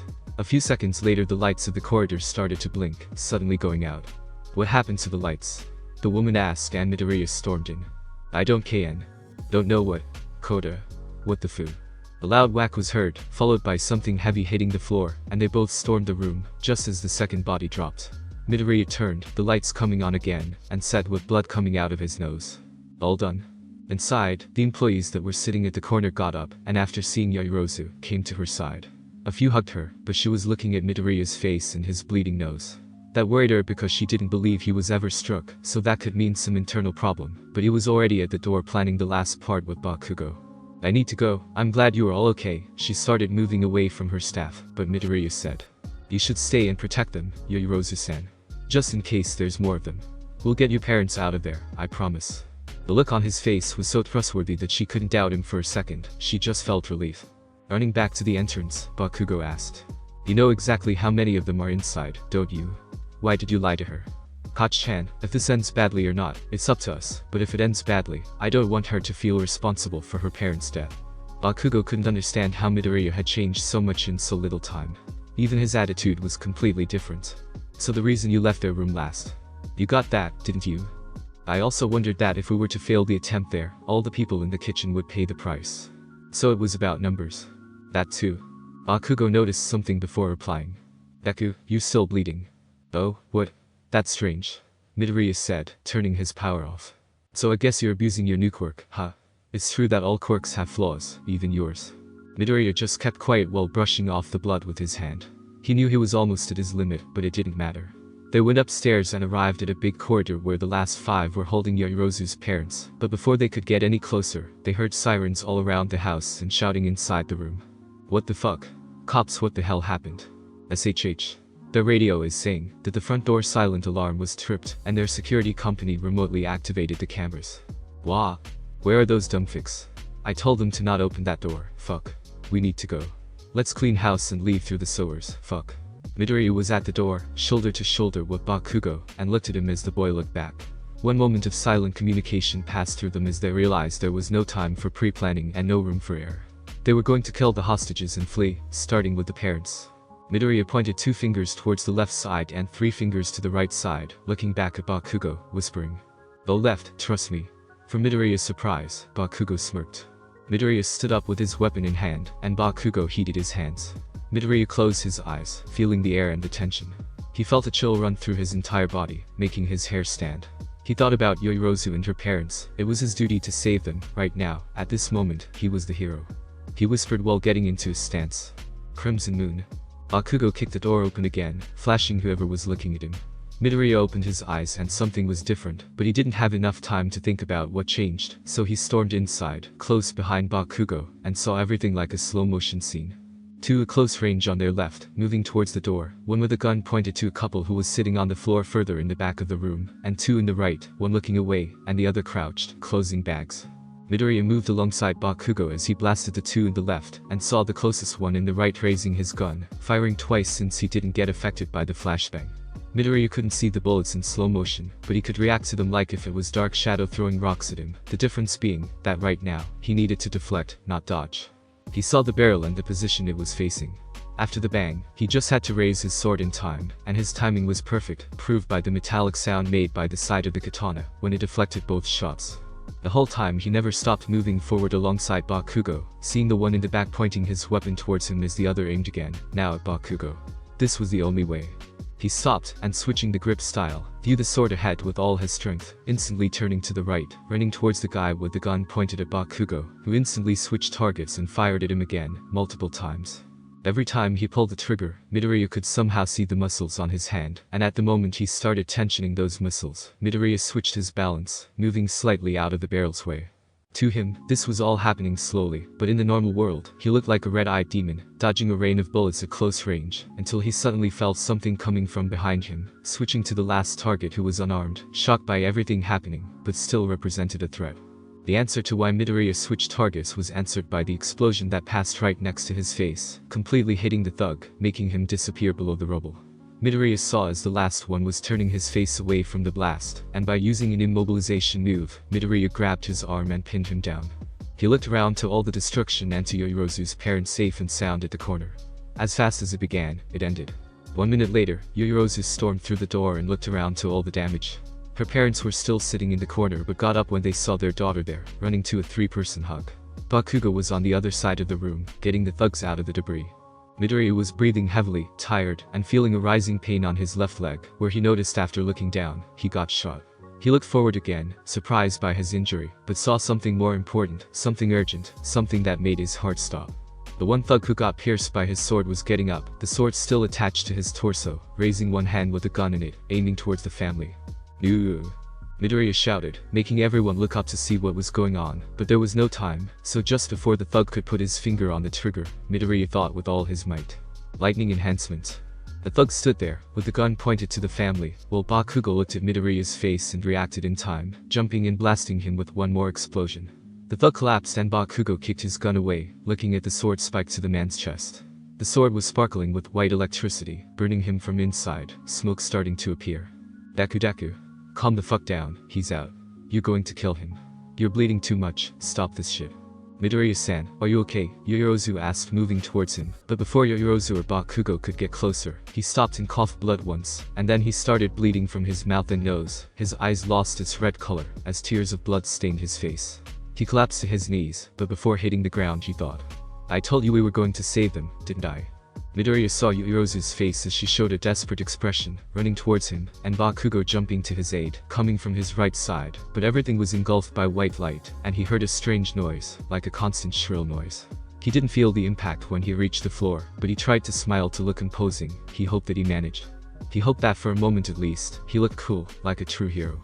Midoriya opened his eyes and instantly tried to get up, caught by instinct, reacting as if he still was in danger. Calm the fuck down, samurai. Get up. Come on, we need to get the fuck out of here. Bakugo said, and Midoriya noticed police sirens all around. He was in a different room and saw his leg and arm bandaged. He looked at Bakugo, who at least looked unharmed. Is everyone okay? What happened? For how long have I been here? Shut up already. Apart from the dude you almost killed, everyone is good. He would have died from blood loss because of your sword cut some important vases or some shit like that, but they said you cauterized his wounds with your sword. You lost some blood and your leg was shot through and through, missing the bone. Your arm was also shot, but just a scratch, you fucking lucky nerd. You were out for like an hour. Midoriya got up and tested his leg. It wasn't hurting that much, so he slowly walked towards the door, but someone opened it first. A man with a dog head, wearing a suit. The chief of the police department, Suragami Kenji. Good night, youngsters.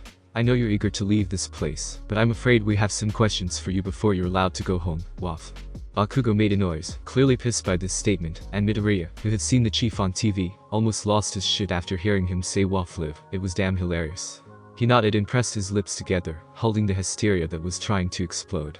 Yorozu and her parents arrived a few minutes later, and they positioned chairs for everyone in the room with them. Yorozu's parents explained what happened in the house, and how one of the bathrooms was having problems, so they called a plumber's crew, just to discover they were robbers. After that, Yorozu took on the narrative, explaining what happened until the moment she met Midoriya. Then it was his turn to explain everything. A few minutes later, the chief got up. You, Midoriya Izuku. You do realize you're not a hero, right? You're not even in hero school yet. What you did was a mistake, you should have called the Pollock. They were going to execute them one way or another and escape through the sewers. We heard them talking, Bakugo answered, and Chief just gave him a cold glare. Don't speak or no one asked you a thing, Bakugo Katsuki. Bakugo looked away, pissed. I don't know what is your definition of a hero, Chief Suragami, but if you're asking me if I think what I did was wrong, and if I regret doing it, my answers are yes and no. Ha, so even knowing that what you did was wrong, you're still not sorry for what you did. Then I believe you're aware of your punishment. He kept looking at Midoriya, trying to understand the boy's personality, intrigued by the way he was speaking. Yes I am, but since I'm the one who took action and asked Katsuki for help, I would like to take full and exclusive responsibility, so you can punish me for breaking the law, but he's not involved in the decision-making behind this. While Bakugo started, but the chief spoke first. You may be even expelled, you know that. You may be even banned from attending the exams for hero schools next month. What?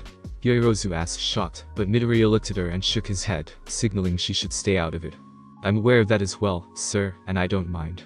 Being a hero isn't finished training in hero school. Being a hero is doing the right thing to save lives, no matter the consequences, and I respectfully don't care if you, All Might, or the Prime Minister himself tells me otherwise. Why would you bring All Might's name into this? Oh, perhaps because of All Might's definition is the symbol of peace and the true hero. I see. We already have your addresses, so you both are free to go, but expect more questions tomorrow. Don't talk to the press, because if your little adventure goes public, your punishment may be even more severe. Sir, the reporters are already here. One rookie policeman said. What? Waff. Yes, they surrounded the area.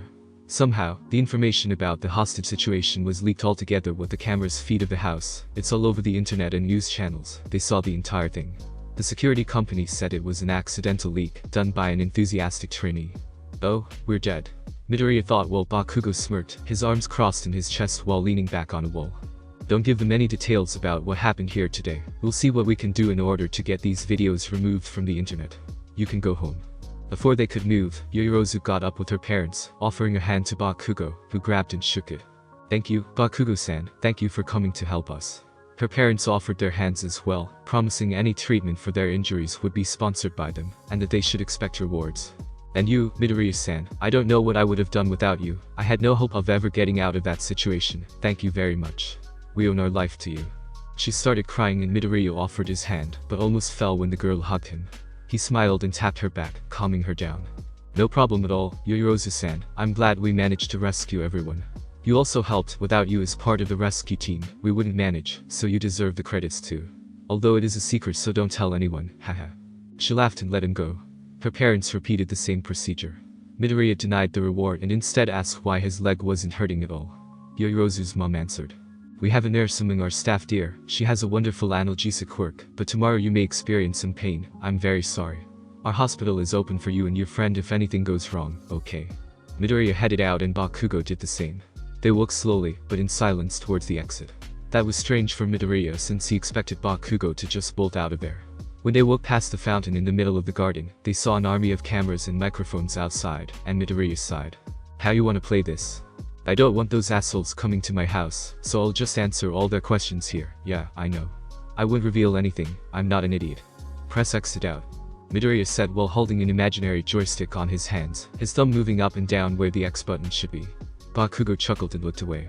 Midoriya was starting to feel some weakness on his left leg, which made sense since he got an analgesic, and not a new leg. He put too much weight on his left and his leg collapsed, but he didn't fall. Bakugo grabbed him at the last moment, holding him up until he could stand straight. Midoriya knew a thank you here would just be awkward, having no meaning to him, so he just kept going. After passing through the last policeman and the gates, the reporters attacked them, asking everything one could ask about another human being. They answered what they could, and after at least an hour, just a few reporters kept asking about how was the inside of the house, or if the tapestry was really pretty, so they said that was enough and walked away. They grabbed a taxi a few blocks ahead, dropping next to Bakugo's home, which was a few blocks away from Midoriya's home, who decided to walk the rest of the way. As Midoriya paid half of the amount, he walked towards his home, but Bakugo said, "You know why I always hated you all these years, Deku?" Midoriya halted and turned, looking at his face as he continued. "You always acted like you were better than everyone, better than me, with your helping others bullshit. Those who don't have powers shouldn't fucking meddle, they should stay behind the strong and be saved, but you always treated me like an equal, even if you were quirkless. It was like you were saying my strength didn't matter, and that's why I always hated you, boo. I know, Koch-chan. I used to ask myself the reason why you picked on me so much, but it doesn't matter anymore. I was able to get my answer months ago, thanks to you. You snapped me out of my inertia, and that was the first step for me to get my quirk. But don't worry, this is not a friendship request. I'm just thanking you for all those years, because, without them, I wouldn't be able to become stronger. I wouldn't be able to do what I did today. Oh, and I hate you too, of course, more than you can imagine." After that, Midoriya turned and limped away, waving his hand above his head twice. "Knight. Thanks for showing up today. Tell Auntie I said hi." Bakugo just watched as he walked away. "I said hated, you fucking asshole." He thought before walking inside his home to get yelled at. Midoriya arrived home and got hugged before he could fully open the door. He felt a bump. Izuku, are you okay? Oh my god, you hurt, I just saw you on TV. I called you like a million times, but you wouldn't answer." She was crying and Midoriya just said with a smile, exhausted. "I'm okay mom, just some hero stuff, nothing out of ordinary." They went inside and Inko looked at his injuries twice before allowing him to go take a shower and sleep. He struggled to keep water out of the bandages, and a few minutes later, entered his room, seeing a strange box. He opened his door and asked, "Mom, what is this box doing here?" "Oh, I forgot, an old man named Hirotaka Shinji brought you this tonight. He said to give it only to you." "Oh, yay, the books I was waiting for, thank you mom." "Yay, call me if you feel anything, okay? I love you." "Love you too." He closed the door and almost jumped with the good leg to see the books. One of them had a note on its cover. "I hope this can help you. Find me when you're done. I would like to know what you thought, and I want you to meet someone." He opened a few books and saw the titles, which gave him goosebumps. After dividing a few of them, which were useless, 3 stood out from the rest. The Downfall of a Race. Kaguya's children. Natural elements. The clan cursed by hatred. Midoriya laid back and started reading one of them, eager to understand more about his past, but he couldn't stop closing the book and smiling a few times, remembering how things ended today. He looked to his hands and for the first time in his life, he felt truly proud of himself. He returned to the book, diving into the past to become stronger enough to protect the future. Well, that's interesting. I think I saw these young men somewhere before. All Might said, looking at the TV with a big smile on his face. Thank you so much for joining me on this incredible journey today. I hope you enjoyed exploring the fascinating what-if scenario of Deku. The possibilities were truly mind-blowing. If you found this video entertaining and thought-provoking, don't forget to give it a thumbs up, share it with your friends, and subscribe to our channel. Your support means the world to me and inspires me to bring you more captivating content in the future. Stay tuned for more exciting what-ifs coming your way. Until next time, take care, stay curious, and keep embracing the power of imagination. Goodbye everyone.